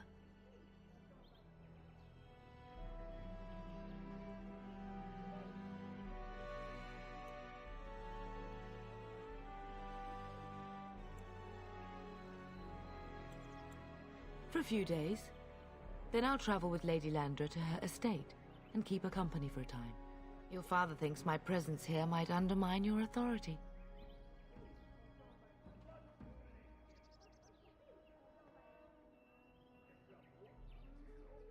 Don't worry, my dear.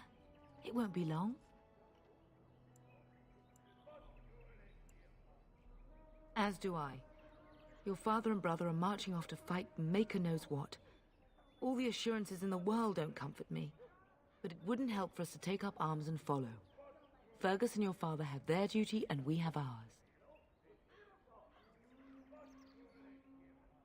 I love you, my darling boy. You know that, don't you? Go do what you must, then. I will see you soon. Oh. Oh, by the way, this is all gonna be foreshadowing as fuck. Because, I mean, you know, for what other reason are we, diving deep into your character's just his childhood influences and stuff. Good evening, my lord.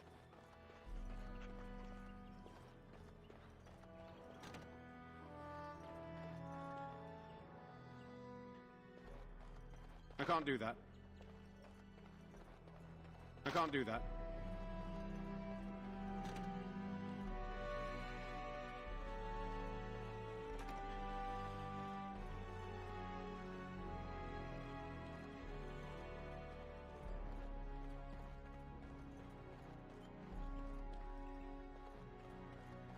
Is there really going to be a war, Papa? Will you bring me back a sword? That sword, Oren, and I'll get you the mightiest one I can find, I promise. I'll be back before you know it. I wish victory was indeed so certain. My heart is disquiet. Don't frighten the boy, love. I speak the truth. And here's my little brother to see me off. Now dry your eyes, love, and wish me well.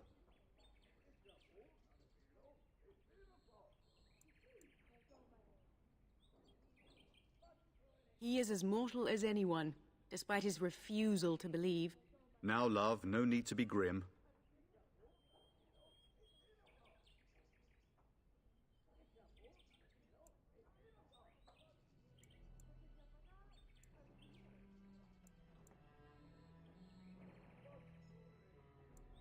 Really? Was he riding a griffin? Shh, Oren. Griffins only exist in stories now. I'd heard that. Did he say why he's come? Good for him. I hope he makes it. If I were a Grey Warden, though, I'd have my eye on you. Not that Father would ever allow it.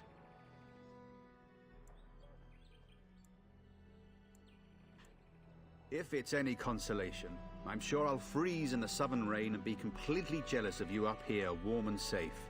I am positively thrilled that you will be so miserable, husband. Word from the south is that the battles have gone well. There's no evidence that this is a true blight, just a large raid. Could that be true? I'll see for myself soon enough. Pray for me, love, and I'll be back within a month or two. I wish you could come. It'll be tiring killing all those Darkspawn myself. Surely your father would not place both his heirs in danger? Mother and father have been fighting about it for days. It's too bad. I could have used you at my side. Then the Arl's men are delayed. You'd think his men were all walking backwards. Well, I'd better get underway. So many Darkspawn to behead, so little time. Off we go then. I'll see you soon, my love. I would hope, dear boy, that you plan to wait for us before taking your leave. Be well, my son. I will pray for your safety every day you are gone.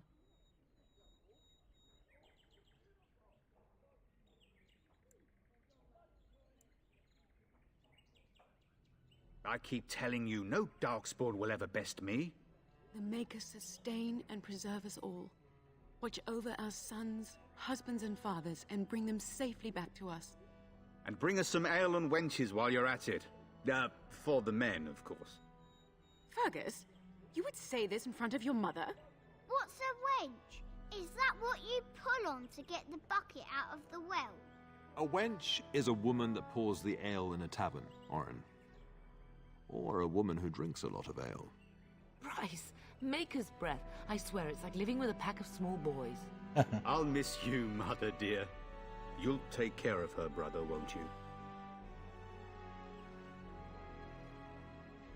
Oh, good. How thrilling to know I'm so well taken care of. Enough, enough. Pup, you'll want to get an early night. You've much to do tomorrow.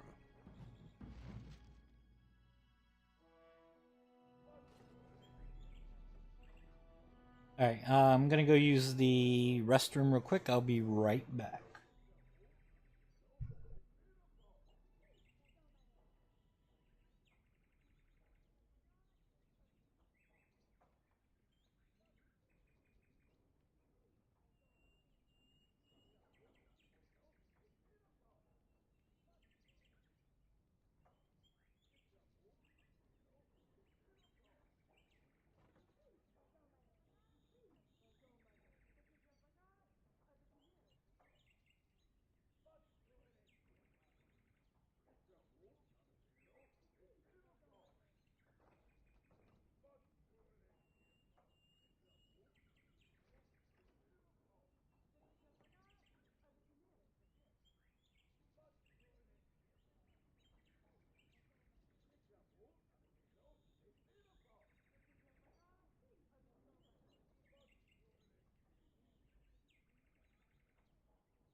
Okay, I am back.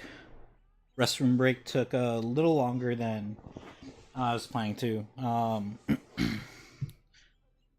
Was playing with my cats on the way back down the stairs. Because otherwise, if I don't play with them, then they'll kind of bother me.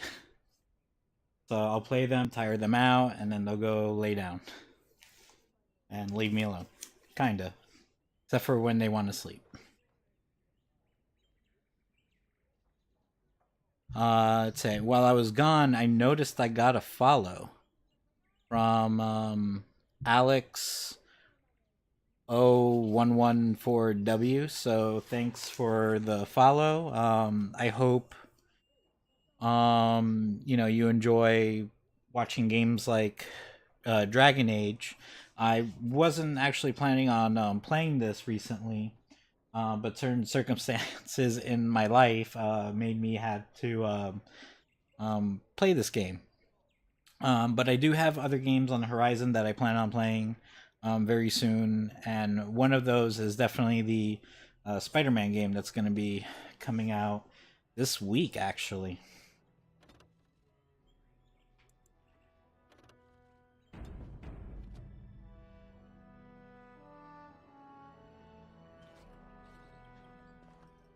Alright, so from the last thing I did before I took my little break, got a level up, cool.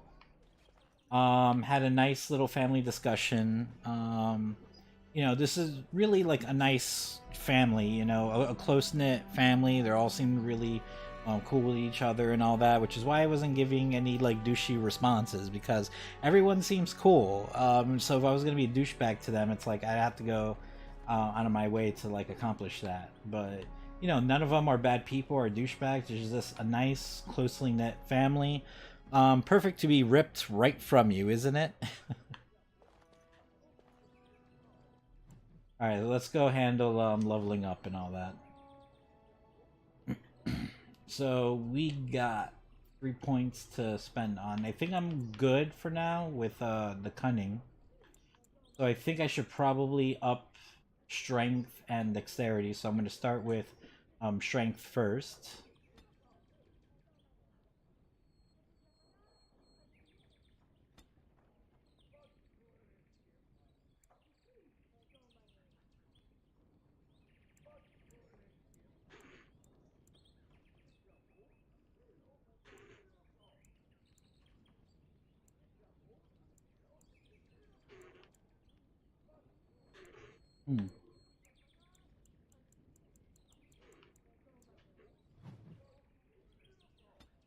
Let's see, what if I give my...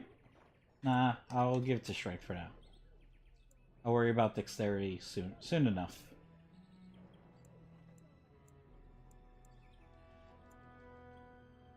But for now, let me give myself this ability. And then I'm going to have to equip that ability.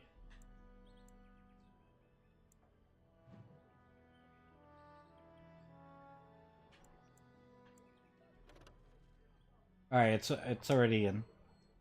So I don't gotta worry about that. Oh, everyone left me. Oh well. I did that, and then I think there was like something I could read.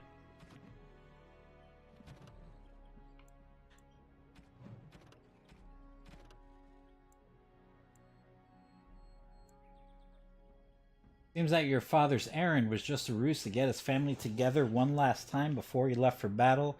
He and your mother joined you, Fergus, and Fergus's family upstairs. You should go to your room and rest for the night. So, as I said, this is a very close family. So of course the father would do something like this to kind of just a little ruse to get all his family together in one room.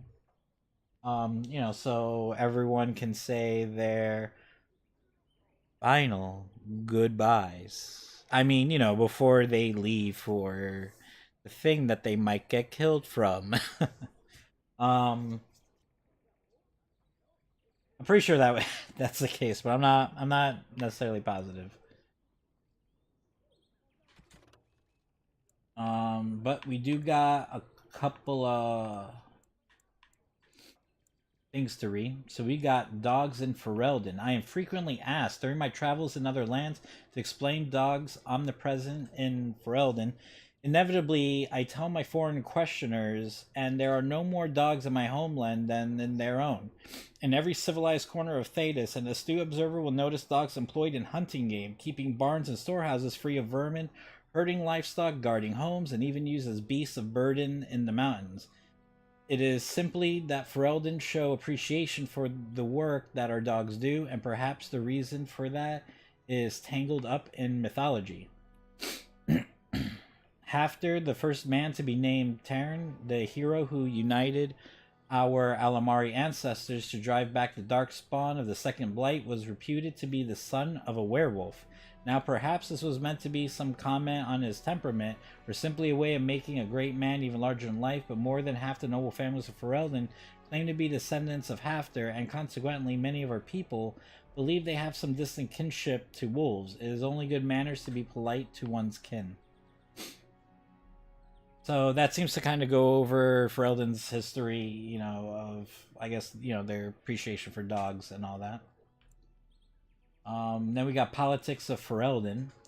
To our neighbors, Ferelden seems utterly chaotic. Unlike other monarchies, power does not descend from our throne. Rather, it rises from the support of the freeholders. Each freehold chooses the ban or Arl to whom it pays allegiance. Typically, this choice is based on proximity of the freehold to the Lord's castle, as it's worthless to pay for the upkeep of soldiers who arrive at your land too late to defend it.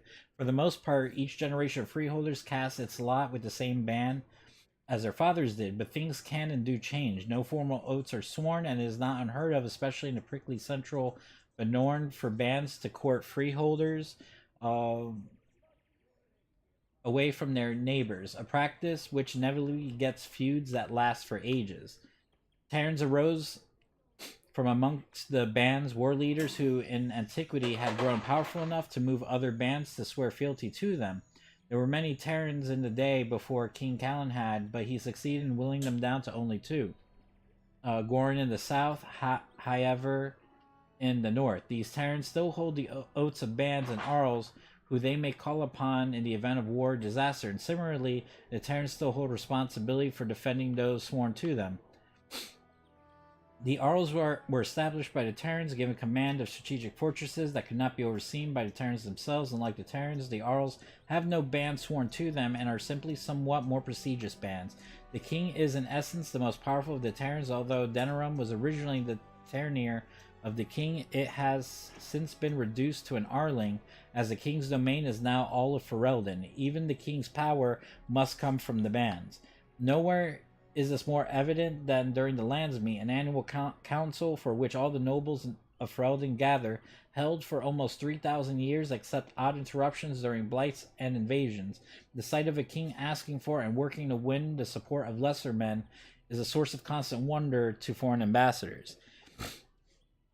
So basically, it sounds like Ferelden is a combination of a monarchy, but also a democracy. So if that makes any type of sense, but it doesn't sound like this is some type of like a total and complete dictatorship of sorts. So there seems to be, you know, some distribution of power throughout their land. Darkspawn. Those who had sought to claim heaven by violence destroyed it. What was golden and pure turned black. Those who had once been mage lords, the brightest of their age, were no longer men but monsters. Sin was the midwife that ushered the Darkspawn into this world. The Magisters fell from the Golden City, and their fate encompassed all our worlds, for they were not alone. No one knows where the Darkspawn come from, a dark mockery of men in the darkest places. They thrive, growing in numbers as a plague of locusts will.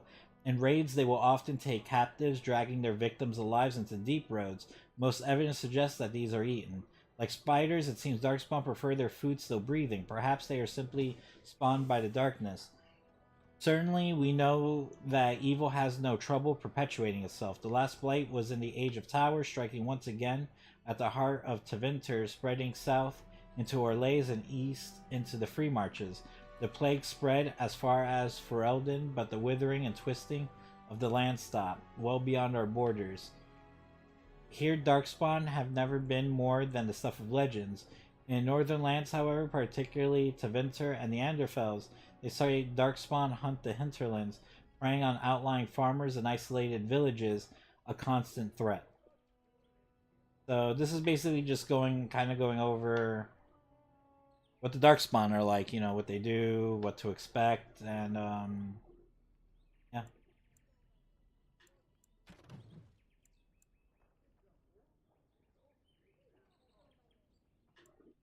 It's telling me that I can bring up a radial menu and choose different options and stuff.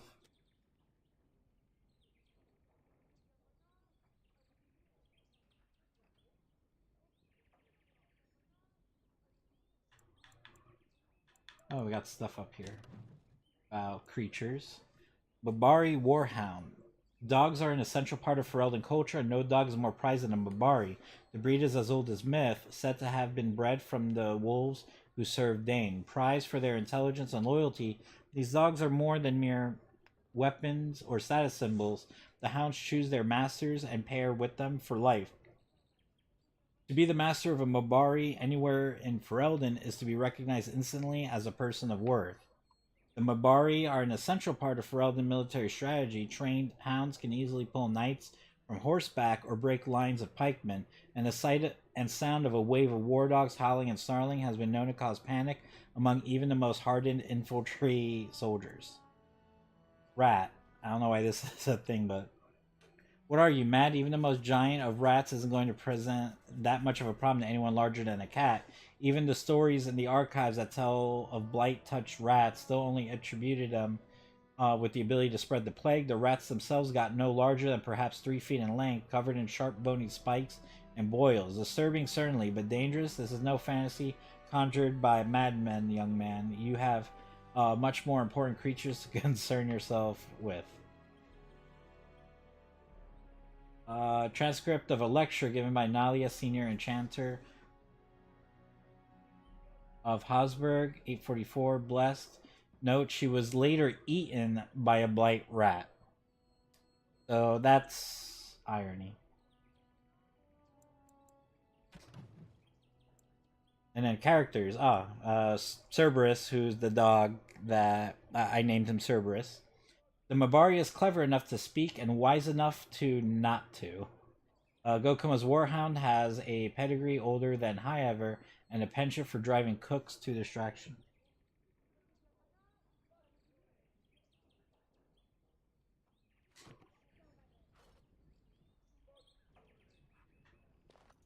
Alright, so as soon as I left, it started up the next thing.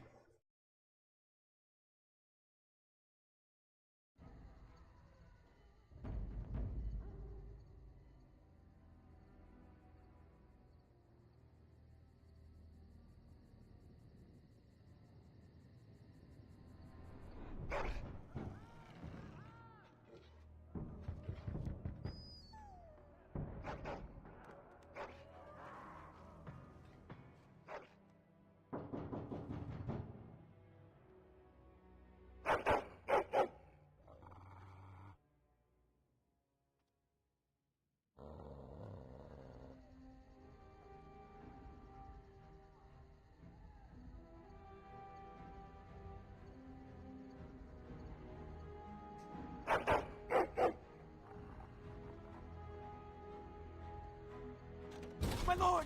Help me! The castle is under attack!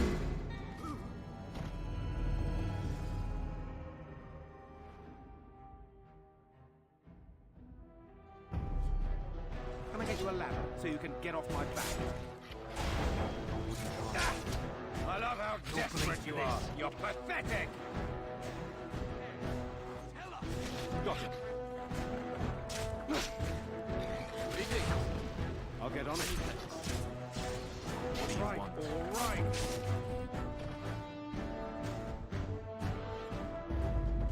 Darling, I heard fighting outside and I feared the worst. Are you hurt? All right, so this is the part of the game where basically shit hits the fan. You know, of course, this is kind of to be expected. You know, there's like a lot of foreshadowing going on. But what's really cool is I hear you got the mother running down, and she got her bow and arrows. She's got like her armor on already. How badass is that? A scream woke me up. There were men in the hall, so I barred the door. Did you see their shields?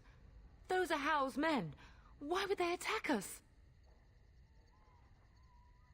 So, as you may or may not have guessed, of course, Howe, whose men was allegedly, supposedly running delayed, and had the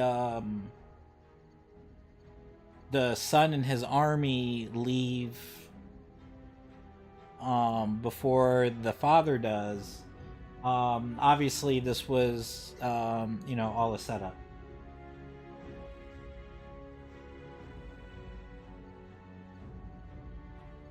You don't think Howl's men were delayed? On purpose? That bastard.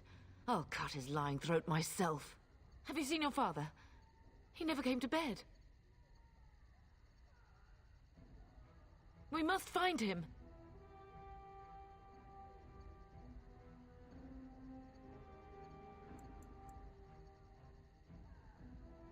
Andraste's mercy. What if the soldiers went into your brother's room first? Let's check on them quickly. Then we'll look for Bryce downstairs.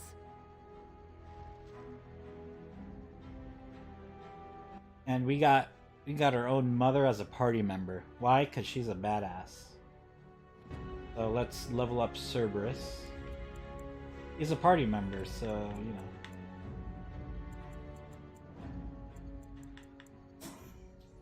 What am I upping?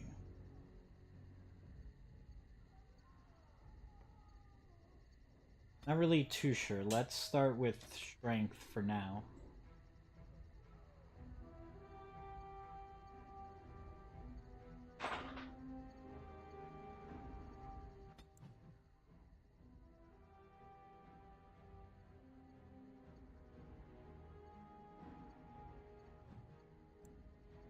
And I think that's all I could pretty much do for now. We must go downstairs and find out what's happening. Tell me quest updated, so what do I gotta do? Find your family before it's too late.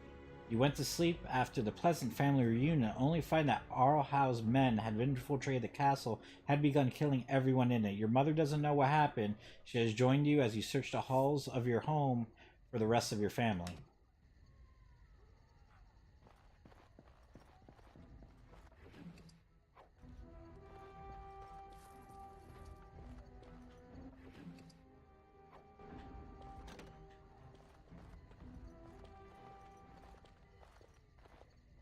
No! My little Oren! What manner of fiend slaughters innocents?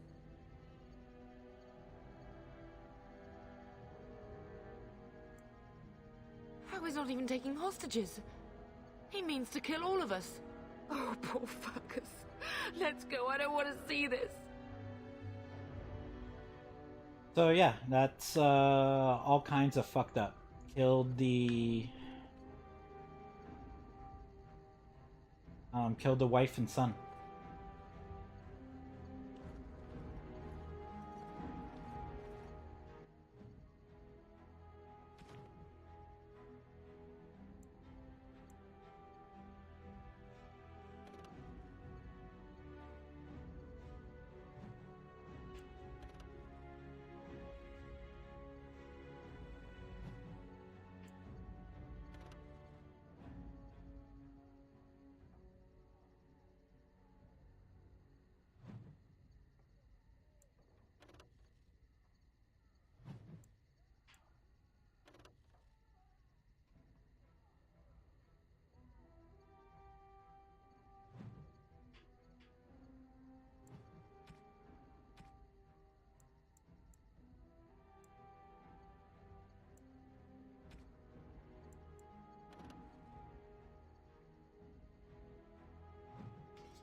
Beware. Got it. Yeah.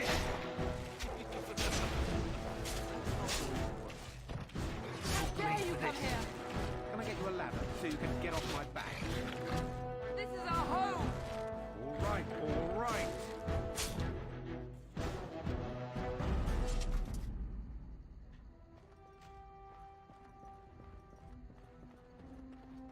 Perhaps we can salvage some things here, darling. Some of your father's belongings are in that trunk. Shit. Insufficient skill.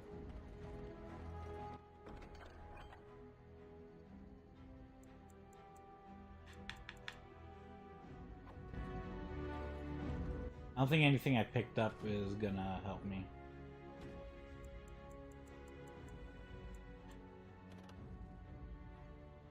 Yeah, this is practically what I have.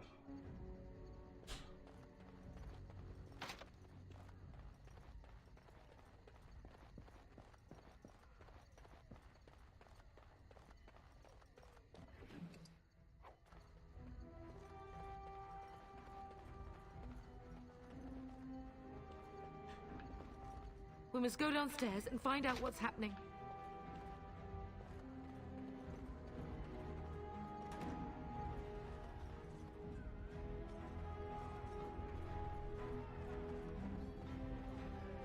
Can you hear the fighting? Hal's men must be everywhere.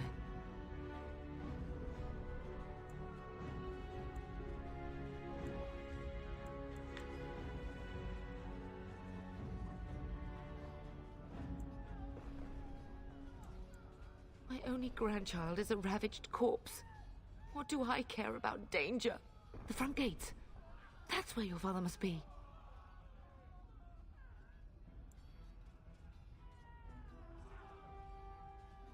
I have my treasury key. We could go there first and take the Kuslan sword from the vault. If anything is worth fighting to keep out of Hal's hands, it's that sword. But it may be a dangerous path.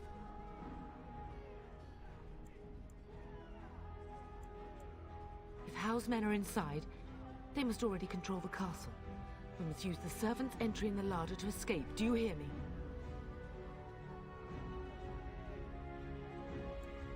Then survive and visit vengeance upon him.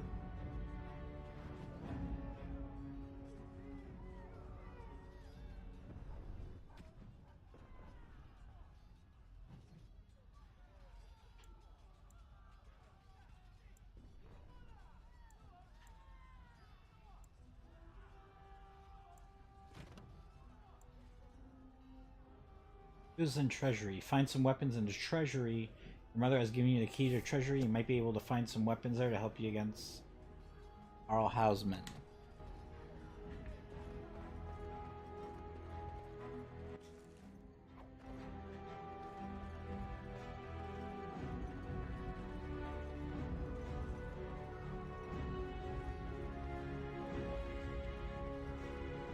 The castle has fallen!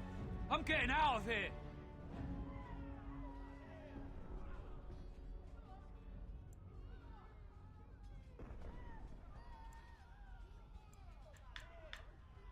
Yes, my lord! Here they come! Got it. I'll get on it. To battle! We fight for our home! And back! All right. Come and face me if you dare! Hal will pay for what you've done! Fall! Blast you!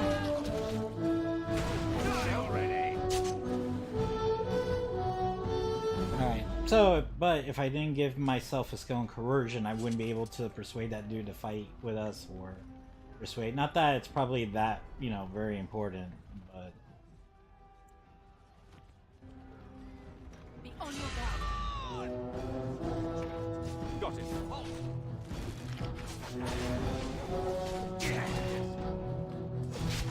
The Kusans will not fall for like you! Got it. Run you through! Can I get you a ladder so you can get off my back? I'll bleed for this. Oh, blast you!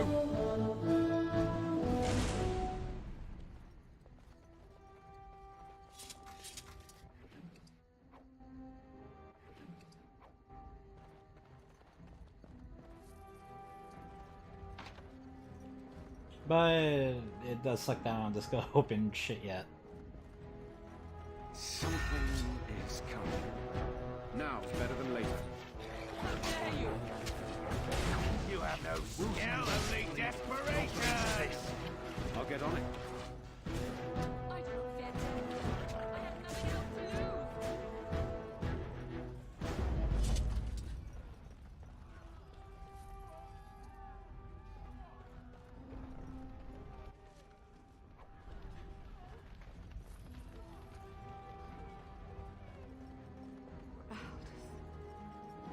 You will be avenged, old sage. I swear it.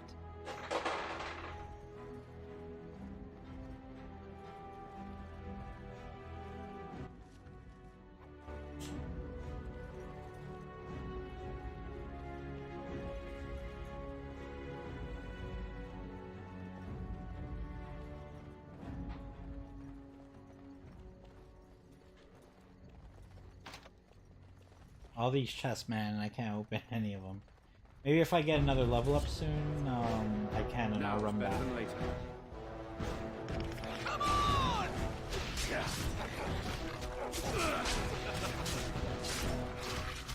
All right. I'll get on it. Now it's better than later.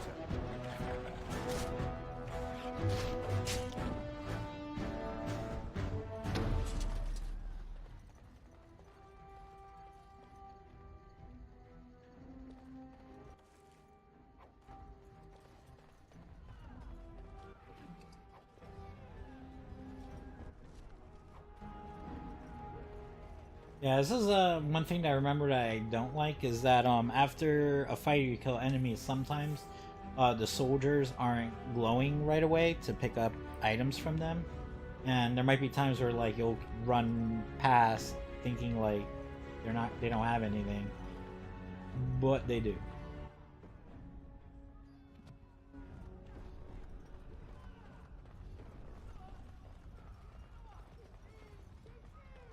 It is done. We're getting close to the treasury. The Kuzland family blade lies inside. Use that key I gave you. That blade cannot fall into Hal's hands.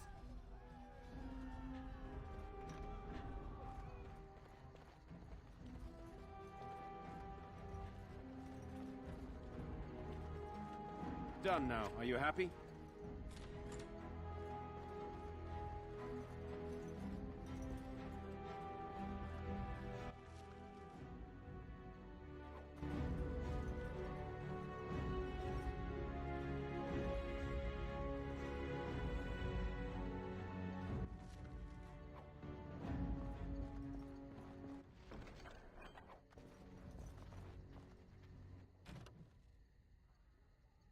You searched the chest and treasury and found the Kuzland family sword in one of them. This will help you drive back Arl Hal's men.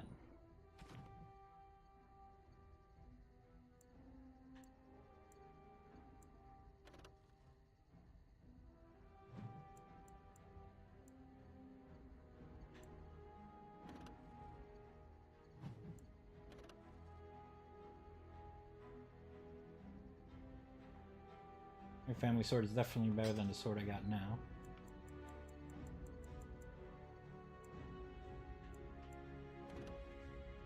And same thing goes with the shield.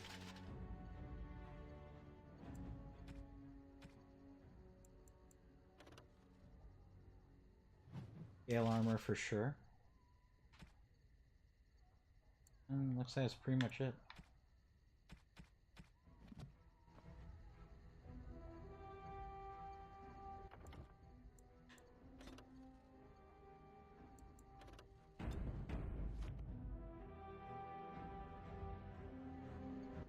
How far am I from leveling up?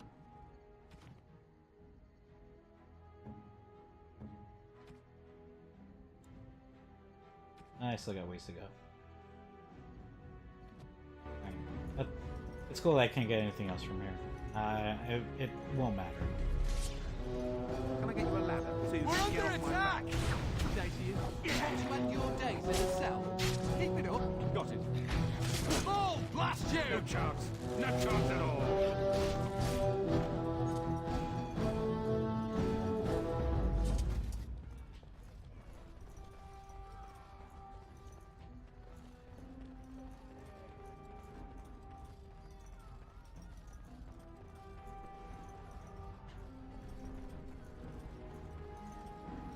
Not going in there yet. I'm just running around for the heck of it. I pray that Mother Malol has escaped. Something. I'll Right, you there, right.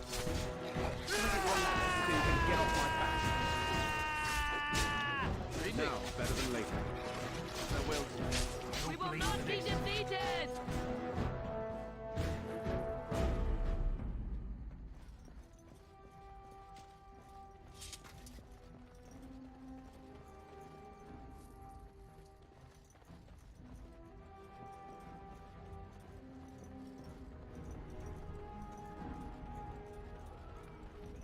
I see enemies ahead. I'll get on it. Sorry, am I too quick for you? No. Stop. Yeah. That's not good. I just can't take it. I have nothing else to do. I'll kill the shit out of him.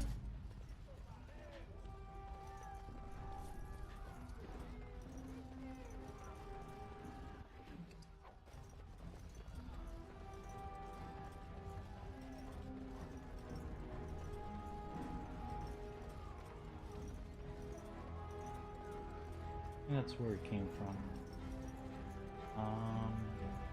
Alright, doesn't look like there's anywhere else to really traverse.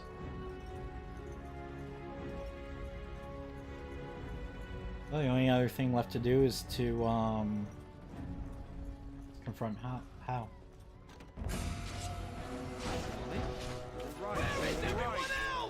On your guard. Blast you! Blast you! Stop! Fucking horror! Look at that one. We must stop them! I'll get on it.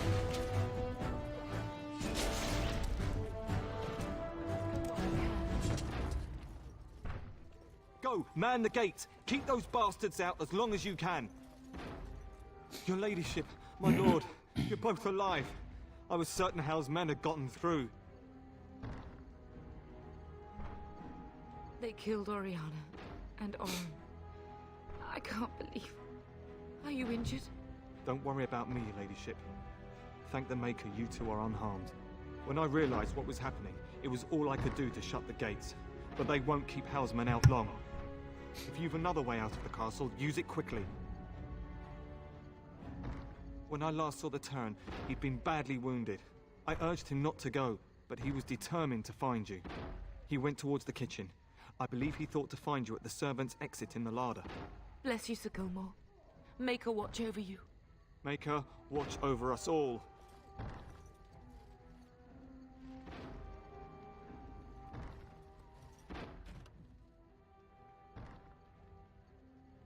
Find your father. You went to sleep after... Oh, okay, alright.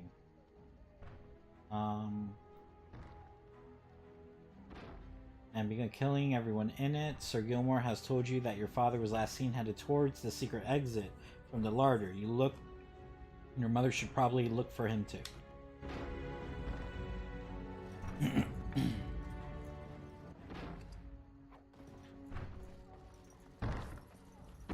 Where's the Terran? Does he live? Where's the Terran? Does he live?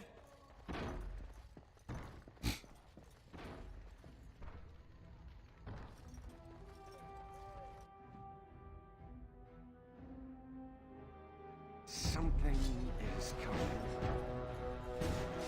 You'll bleed for this. All right, all right. You'll bleed for this. Got it.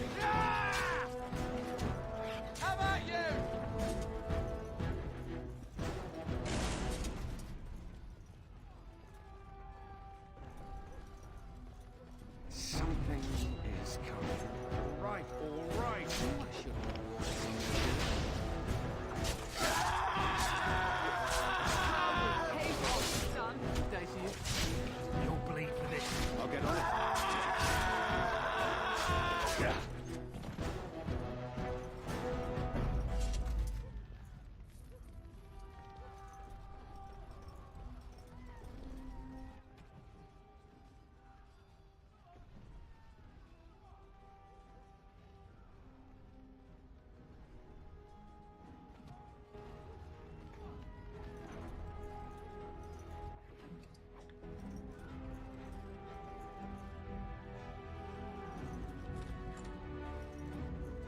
must get out! They're slaughtering everyone! Oh, they seem to be alright.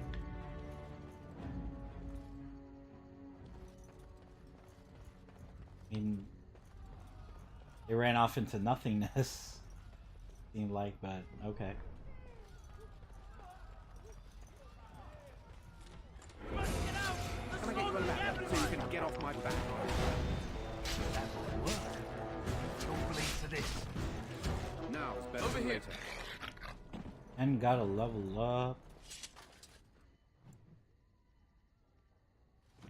Handle that.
Okay, so I'm going to see if I could run back and open those chests.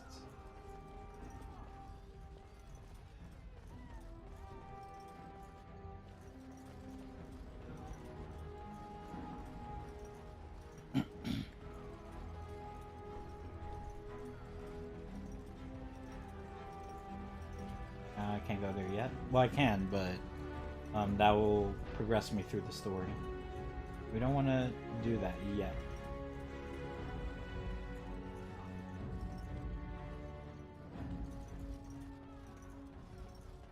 So bear with me, everybody, as I run around like an idiot.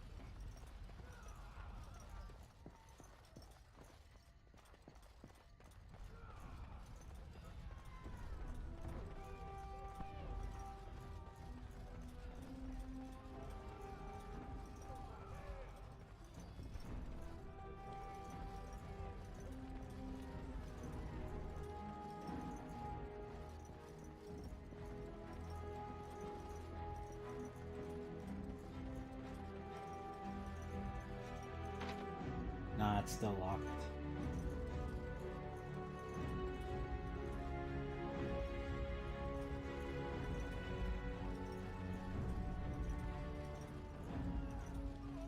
Is that what that's... Let me make sure that was even the right skill tree.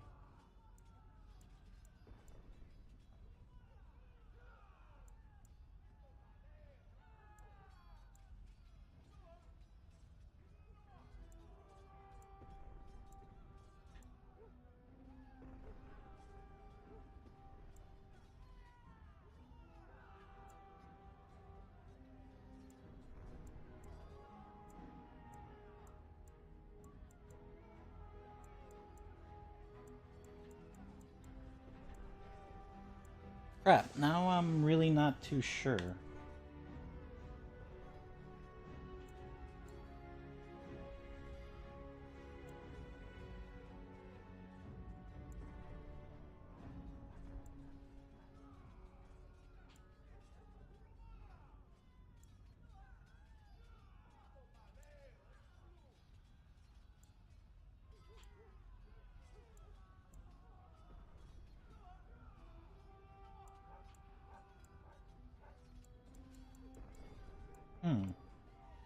I'm sitting here like...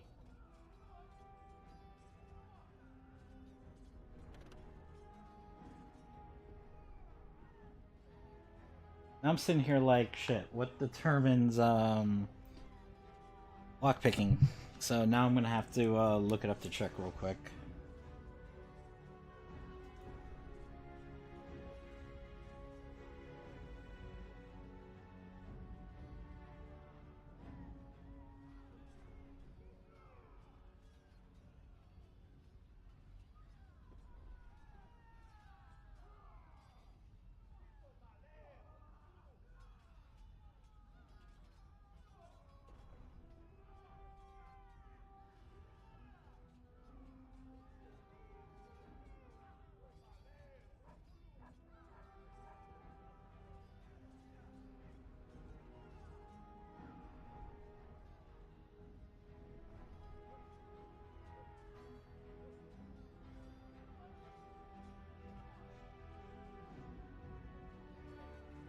Okay. So I kind of mismanaged that level up.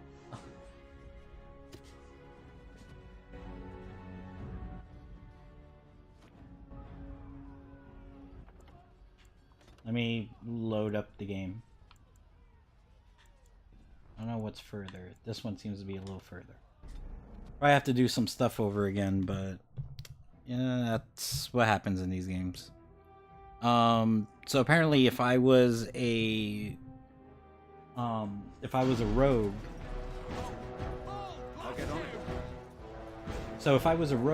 I would, there's actually a skill tree that I would have for lockpick. So I can't do any of that yet. Unless I have somebody with me who is a rogue.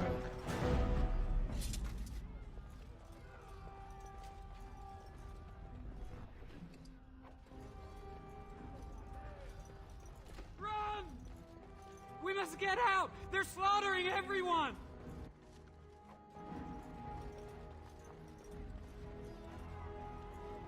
So, you know, but had I been a rogue, then I might have the capabilities to give myself enough points to be able to, you know, unlock some stuff around here.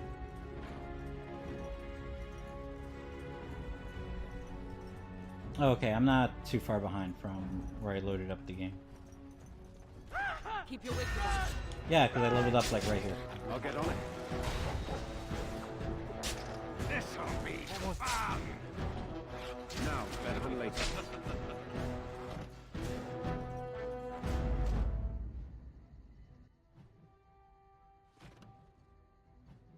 Let me check some.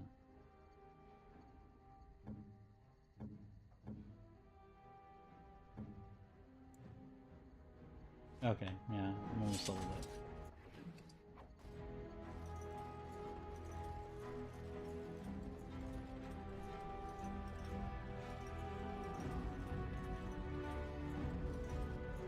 So that's why I got a little bit confused, because I could have sworn I thought stealing or something was, you know, part of the skill tree that helps you lockpick stuff, but no, it is not. So.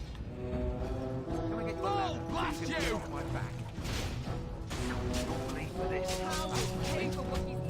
So with that being said, the only way to really unlock those chests and doors in this area is if you had chosen to be a rogue. Because have you chosen to be a rogue, you would have the skill tree of lockpicking available for you to start putting points in, and then you can start unlocking stuff. As a warrior, I can't do that, and I need a rogue or somebody who has those lockpicking talents, so that way I can up that skill tree, and more than likely they'll probably be in my party throughout the entirety of the game. But for now, we're level up. I think, what was I going to put up? I think dexterity. So instead I'm just going to put a point in coercion.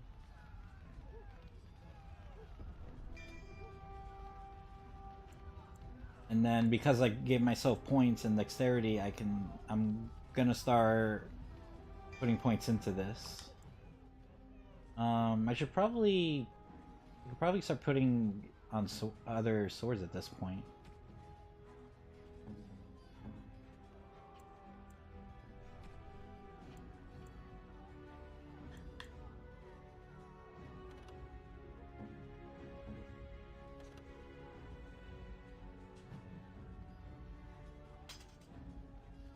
No?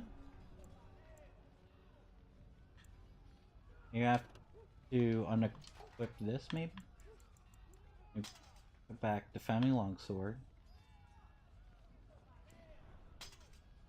And then, nah. Won't let me. What if, because that might be a smaller weapon, so what if, okay.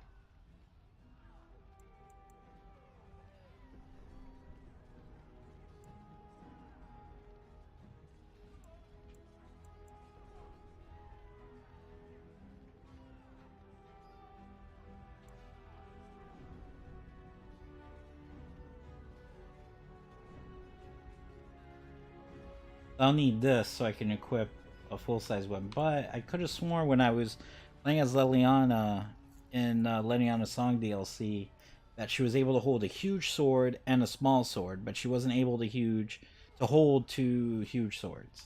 So I thought I could have gotten away with that.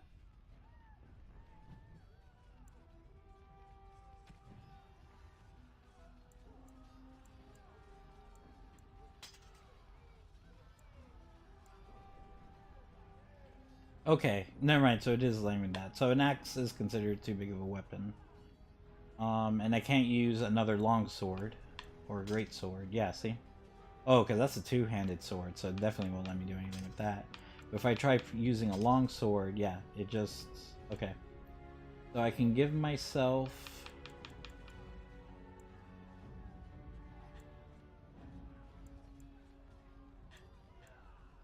It won't let me use a shield. Oh, because I need 20 strength. I have to wait for a next level up to do something about that. Alright, so we know we're definitely going to give me this, but now it's a matter of, am I going to keep my shield? A shield?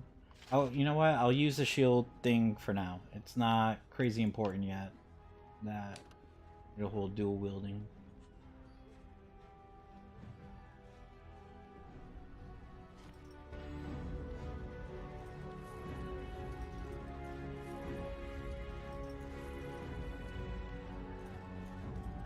Alright, I don't think there's anything else for me to do here.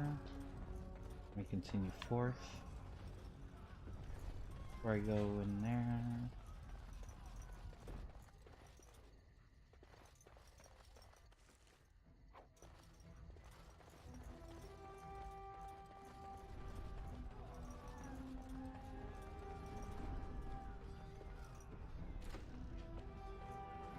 Alright, before I go in there, I could have sworn there's something else in here.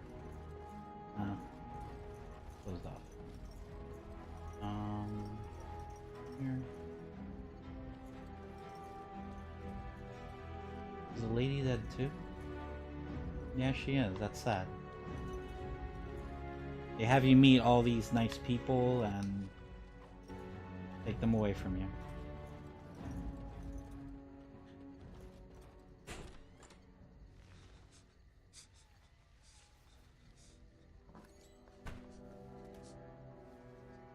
There, you both are.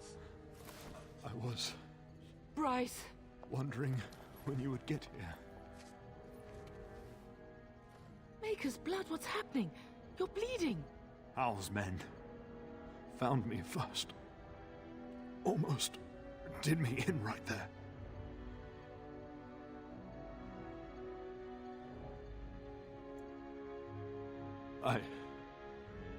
I won't survive the standing, I think.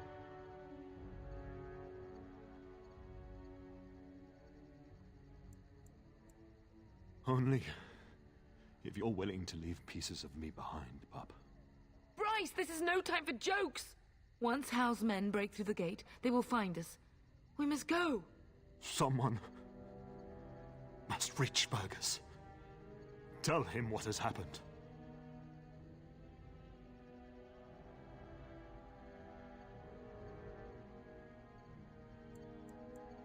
I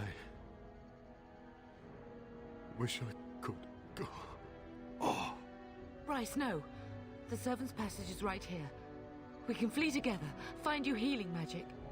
The castle is surrounded. I cannot make it. I'm afraid the Tern is correct. House men have not yet discovered this exit, but they surround the castle. Getting past will be difficult. You are Duncan, then? The Grey Warden? Yes, your ladyship. The Tern and I tried to reach you sooner. My youngest son helped me get here. Maker be praised. I am not surprised.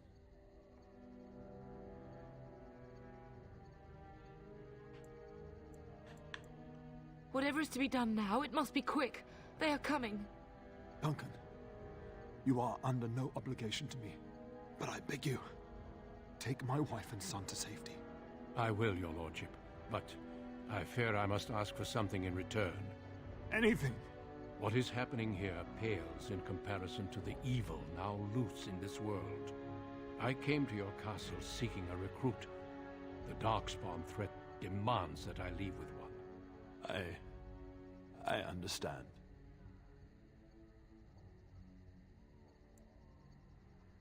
Truthfully, you were always my first choice. I will take the Tyrna and your son to Ostagar to tell Fergus and the king what happened. Then, your son joins the Grey Wardens. So long as justice comes to Hal. I agree. Then I offer you a place within the Grey Wardens. Fight with us.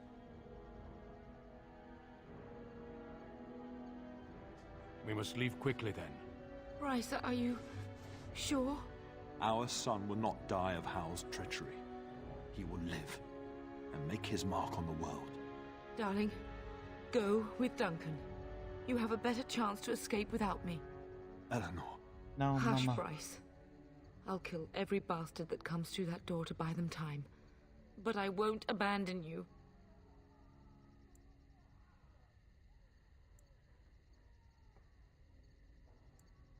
My place is with your father, at his side to death and beyond.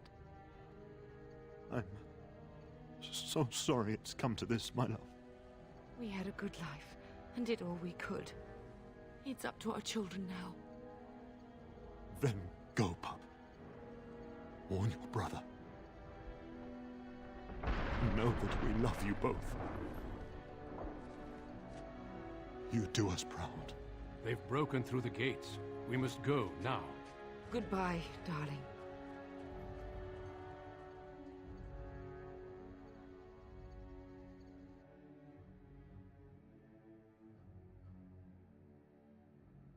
That is so sad.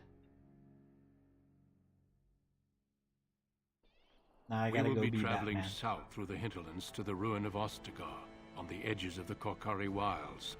The Tevinter Imperium built Ostagar long ago to prevent the Wilders from invading the northern lowlands. It's fitting we make our stand here, even if we face a different foe within that forest. The King's forces have clashed with the Darkspawn several times, but here is where the bulk of the Horde will show itself. There are only a few Grey Wardens within Ferelden at the moment, but all of us are here. This blight must be stopped, here and now.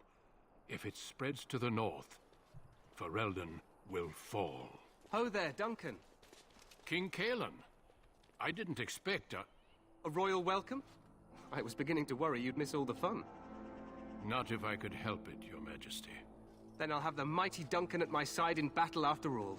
Glorious. The other wardens told me you'd found a promising recruit. I take it this is he? Allow me to introduce you, Your Majesty. No need, Duncan. You are Bryce's youngest, are you not? I don't think we've ever actually met.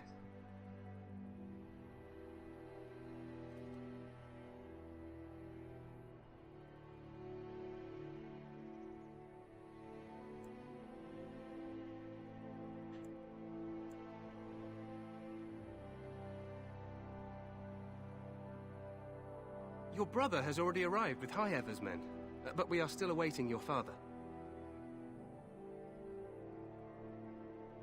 Dead? What do you mean?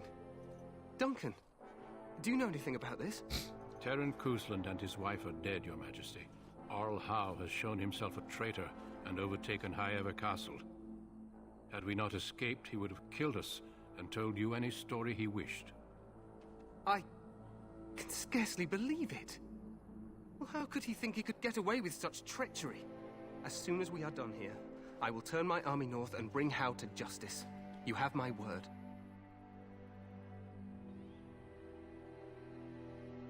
No doubt you wish to see your brother. Unfortunately, he and his men are scouting in the wilds.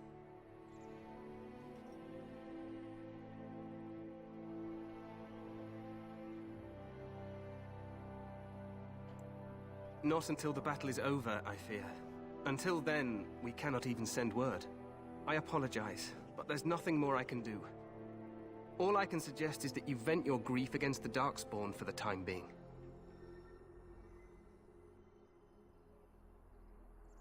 I'm sorry to cut this short, but I should return to my tent. Loghain waits eagerly to bore me with his strategies. Your uncle sends his greetings and reminds you that Redcliffe forces could be here in less than a week. Ha! Eamon just wants in on the glory. We've won 3 battles against these monsters, and tomorrow should be no different.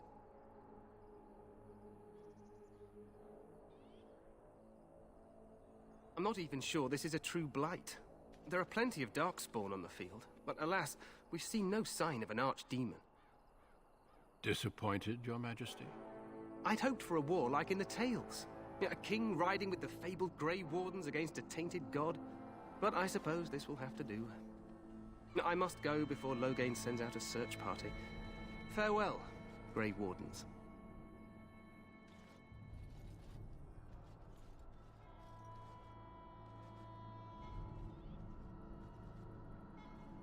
What the king said is true. They've won several battles against the Darkspawn here.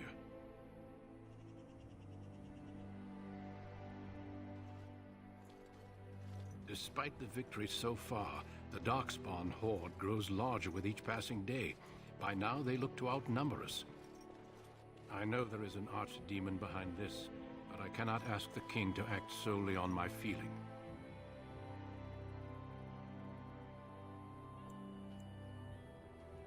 Yet not enough to wait for reinforcements from the Grey Wardens of Orlais. He believes our legend alone makes him invulnerable. Our numbers in Ferelden are too few. We must do what we can, and look to Teyrn Loghain to make up the difference. To that end, we should proceed with the joining ritual without delay.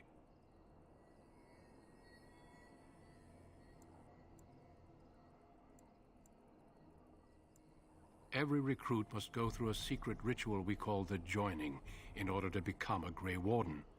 The ritual is brief, but some preparation is required. We must begin soon.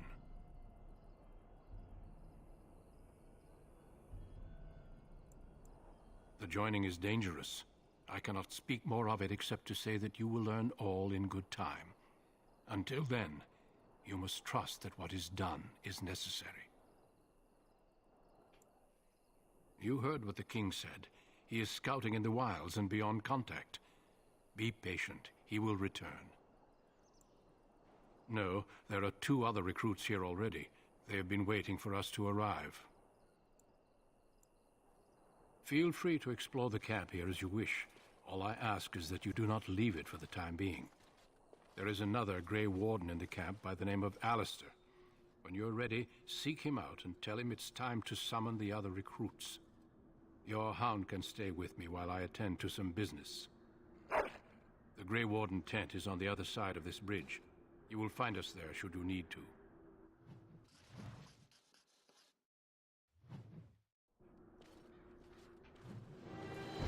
The Grey Warden tent is across the bridge. Find me there.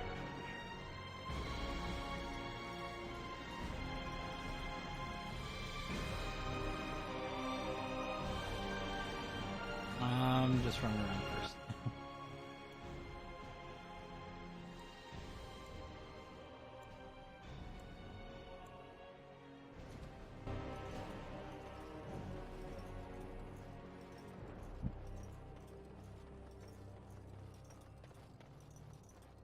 But in the meantime, while I'm running around like a fool, Make a watch over you, my lord.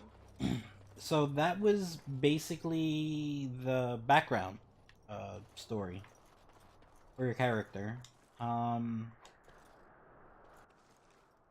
It's not a very long part of the game. In fact, the only reason why it took, I spent as much time as I did with it is for no other reason that, I was reading the codexes and, just straight up taking my time. But if I was just straight up just rampaging through it, could beat in a couple hours, like max, if anything. I mean, not max, but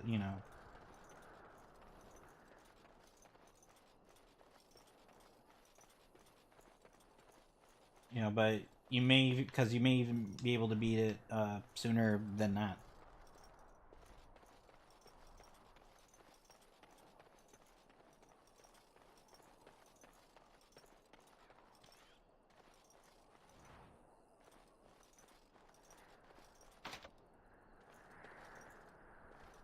But leading up to this, we had Make a watch over you, my lord.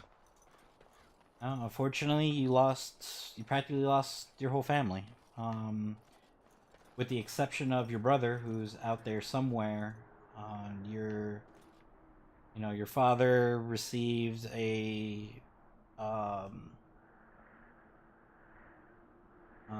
fatal wound. The mother decided that she was gonna stay with him. Till death do them part and all that. And then, you lost your sister-in-law, nephew, your teacher, your nanny. So, all these people who were cool to you, who took care of you, this very close, tightly knit family. And it was all to, sweep that from under you. Today, 2 units of men arrived every hour, and they expect to double that tomorrow. Still, the Terran worries that may not be enough.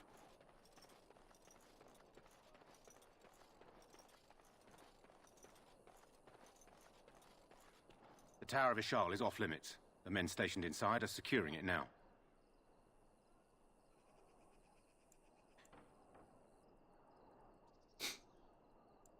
I think they used it once to watch for wilders coming out of the forest. By orders of Terran Loghain, the tower is being secured by his men to be used during battle. I'm told they discovered some lower chambers, and they don't know how far down they go, so for now, everyone's to stay out. I didn't see anything like that when I was there, but who knows? Goes back to the time of the Tevinter Imperium. Dwarven make. That's probably why it's still standing. Make a speed your steps. Alright, not much from out as far as out here goes.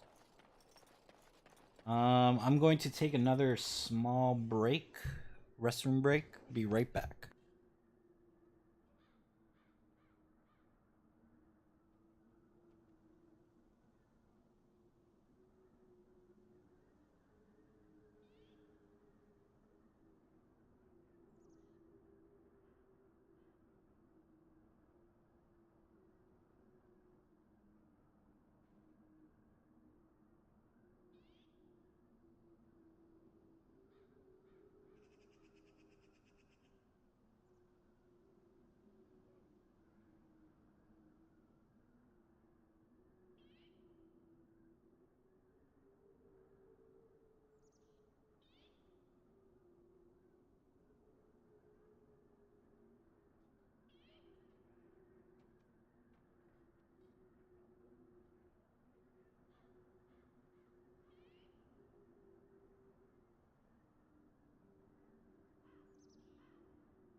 Hail to you. Hail, you must be the Grey Warden recruit that Duncan brought.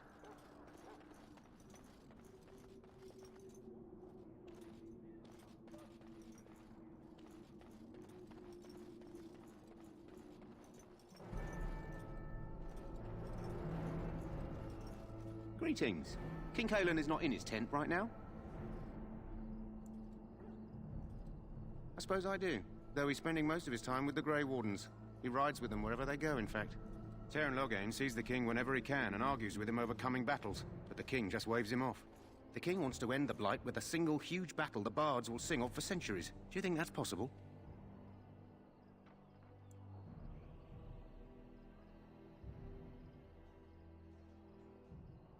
That's how the Teyrn feels.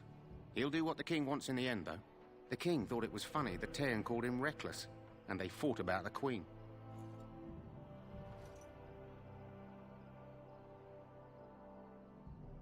She's the Teyrn's daughter. He wasn't happy about something she did or the king did, I'm not sure. I probably shouldn't discuss it. As you wish.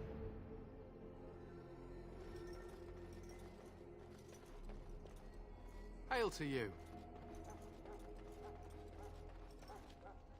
You approach the tent of Teyrn Loghain. State your business.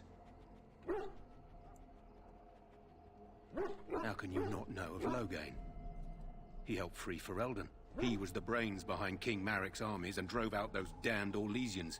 King Maric rewarded him by making him a Teyrn. Can you imagine? A commoner became a high nobleman just like that. Without Loghain, you can bet the king wouldn't be winning against these Darkspawn. He's inside, but I don't think it's my place to discuss his activities.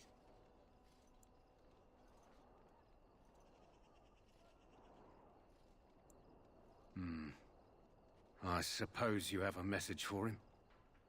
Hold on, then.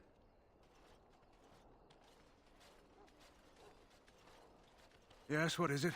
Oh, you're Duncan's new Grey Warden, I assume.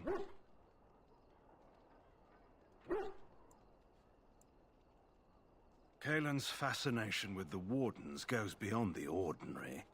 Are you aware his father brought your order back to Ferelden?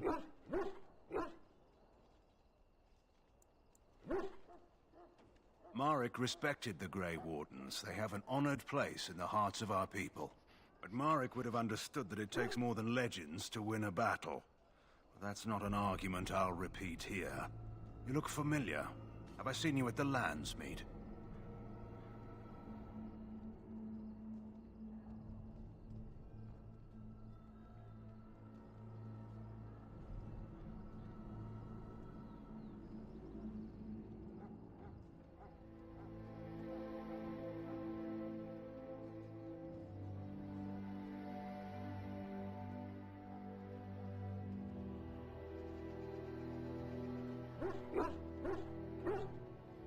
The king told me of his promise. I'm certain he has every intention of following it through. I suppose you'll be riding into the thick of battle with the rest of your fellows, will you?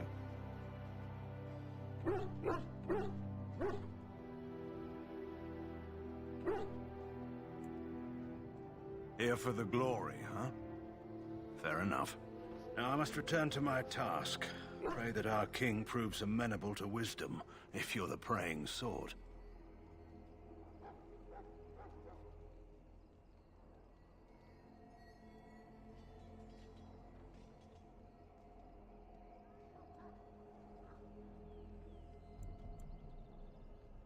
He is Maric's son and the leader of my beloved Ferelden, and a very young man. I try to keep that in mind, as should you.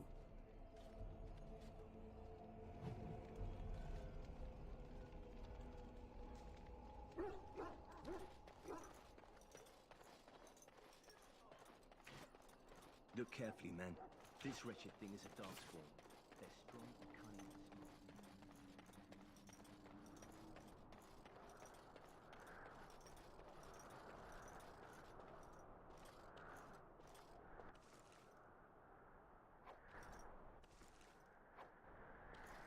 Blessed are they who stand before the corrupt and the wicked, and do not falter. Though all before me is darkness, yet shall the Maker's light be my guide.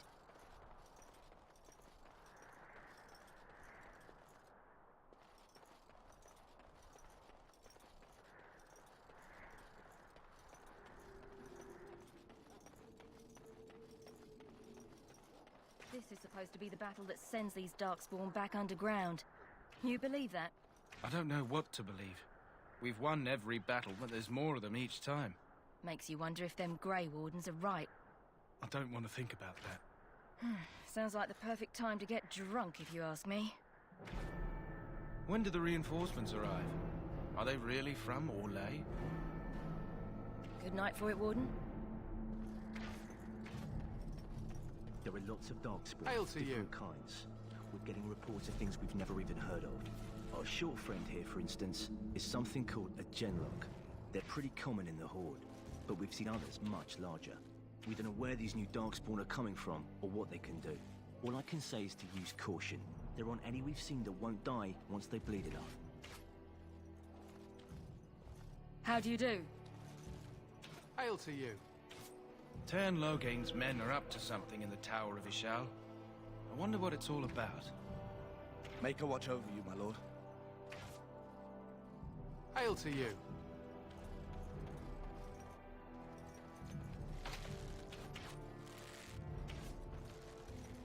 I want this nonsense talk stopped immediately. What are you, a bunch of nattering fishwives spreading gossip between brownie and smoke? We stand here in this hour, good. Contemplate the death that may await. Death is no failure, my friends.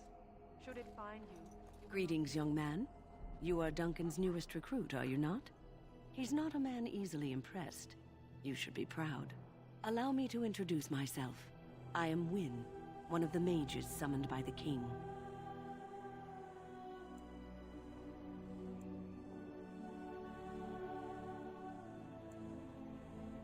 Well met, and good luck to you on the battlefield. To us all, in fact. Not precisely. The Grey Wardens will be on the front lines, not the mages. Still, we have our parts to play. To defeat the Darkspawn, we have to work together. It's not an idea everyone seems able to grasp. Stragglers, yes. Not the vast horde the scouts speak of. I wonder, how much do you know of the connection between Darkspawn and the Fade?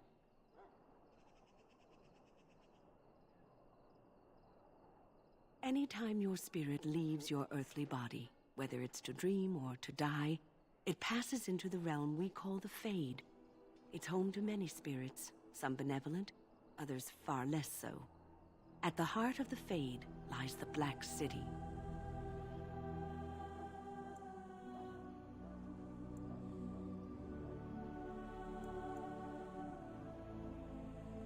Some say the Black City was once the seat of the Maker. But when the mages from the Tevinter Imperium found a way into the city, it was tainted with their sin. That taint transformed those men, turning them into twisted reflections of their own hearts. And the Maker cast them back to the Earth, where they became the first Darkspawn. At least that's what the Chant of Light says. It may be allegory, meant to teach us that our own evil causes human suffering. Or it may be true. It is as good an explanation as any for now.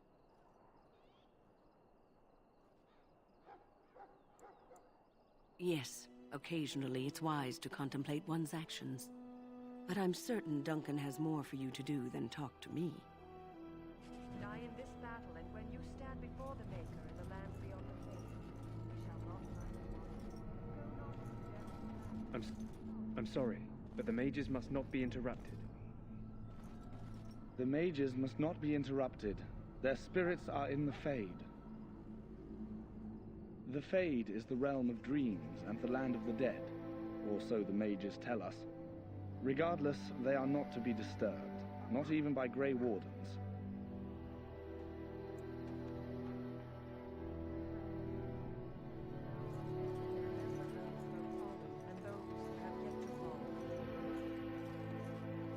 I do not have time to speak at present, thank you.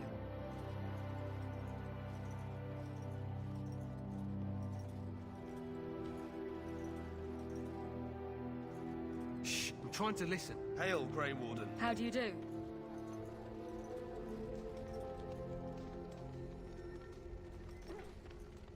You found our tent, I see. Is there something you need?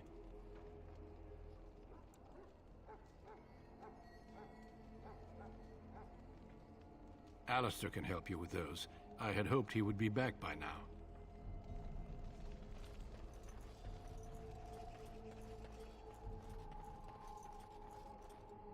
Welcome to the King's Camp, my lord. We are preparing for battle. We must see to our This hounds. is a solemn time. To an elf warrior, What's a hound your is as name? much a weapon as a blade. It's Pick, sir. Go tell Tern Loghain that the war party's ready to begin scouting. We'll send word if we find anything amiss. Yes, sir. Right away, sir. What do you need? You haven't brought more instruction from the Tern, I hope. If you're not from the Tern, what do you want? We're busy. Make it quick. To scout the wilds and watch the progression of the Darkspawn horde. With luck, we'll find and slaughter many stragglers. The hunt will be good if my hound survives the blood of his prey. If he dies, I shall mourn tonight. Darkspawn blood is poisonous, but not always fatal. Those who survive grow immune to its effects. The Wardens say that tainted blood drives even the survivors mad eventually. But not today. Today, we hunt and we kill.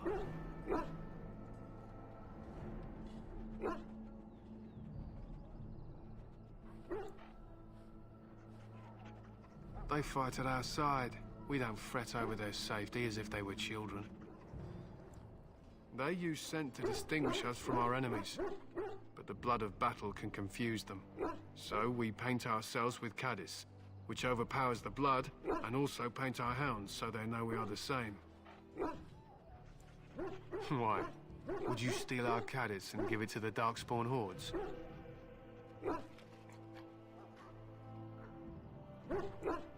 Good.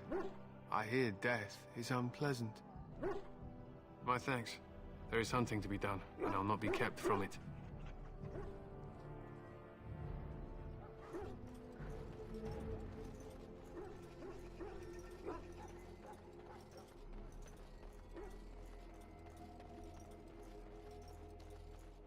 Hail. You're one of Duncan's new recruits, correct? I can't let you through to the Korcari Wilds until he gives the word.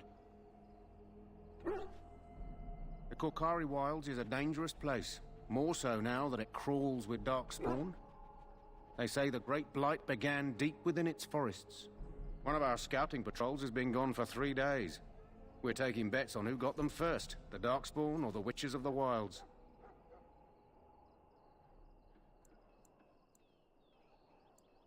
Oh, sure. There's an old legend in these parts about Flemeth, the apostate sorceress who conquered this area centuries ago. She united the chasing barbarians and invaded the farmlands. That's when the great hero, Cormac, destroyed her army with his. Took her head right off, so they say. Her daughters survived and became the Witches of the Wild. Tales tell of them plaguing this area since. Mostly superstitions, stealing babies and spoiling milk.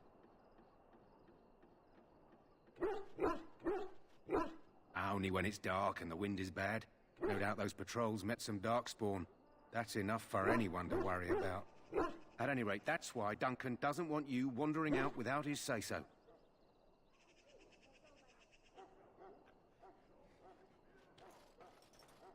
Hail. Sorry, like I said, I can't let you through. Sorry, I...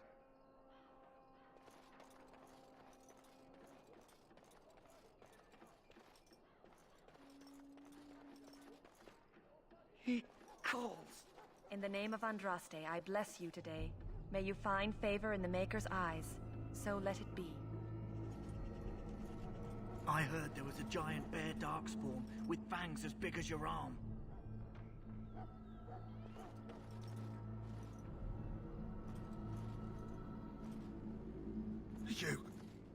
You need to convince them. We've got to run. The Darkspawn are coming.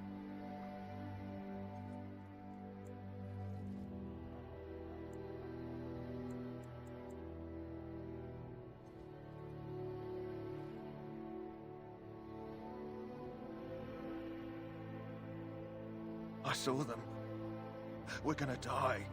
I apologize, Warden. He's been like this ever since they found him in the wilds.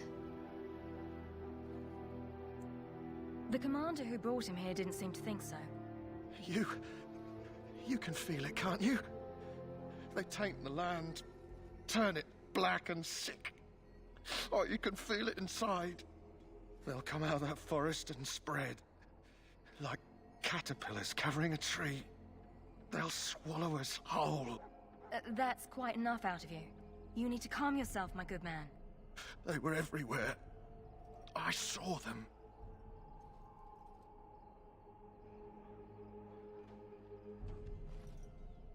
I apologize if the soldier disturbed you. Ever since they found him in the wilds, he's been like this. It's so sad.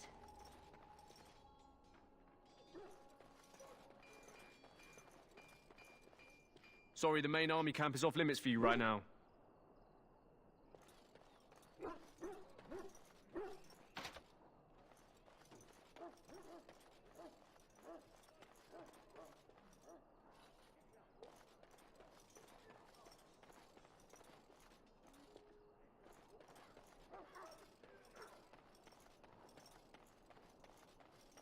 So, any last wishes I can help fulfill before you head into battle? Life is fleeting, you know. That pretty face could be decorating some darkspawn spear this time tomorrow. Shall I take that quiet glare as a no? Oh, well, too bad. Well, you're not what I thought you'd be. Me? I was hoping for a comely lass with golden hair and terrible eyesight. The name's Daveth. It's about bloody time you came along. I was beginning to think they'd cooked this ritual up just for our benefit. Just to give us a good scare. No, they don't really seem the type. I happened to be sneaking around camp last night, see, and I heard a couple of Grey Wardens talking. So, I listened in for a bit. I'm thinking they plan to send us into the wilds.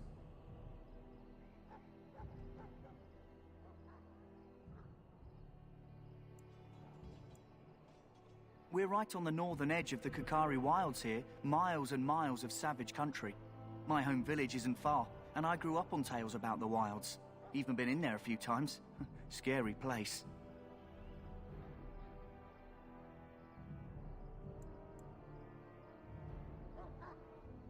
Cannibals, beasts, witches, and now Darkspawn. What isn't to be scared of? It's all too secretive for me. Makes my nose twitch. I guess we'll have to wait and see, like we have a choice.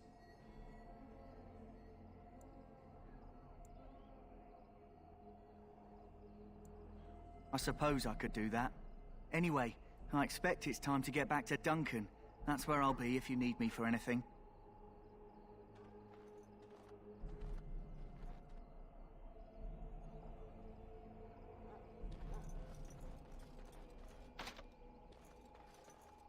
Have you seen an elf running about?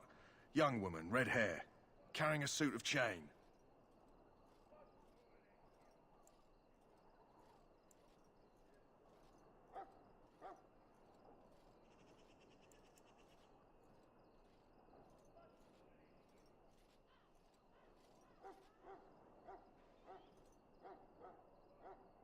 Blast it. Where did she go? That suit better be patched up when she gets back, or by the maker up. Oh, pardon my manners. My troubles are no concern of yours, I'm sure. Oh, I'm the quartermaster. Did you come for supplies?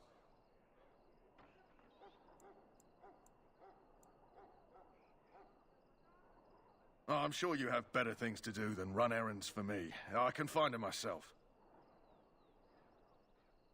Arms and armor, for the most part. It's for the King's men, but you Grey Wardens can buy what you need for a modest price. I also have some goods on the side I can provide. Strictly off the record, of course, to keep morale up, you understand. So long as you keep it quiet.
Hello again. Is there something you need? Some supplies, perhaps?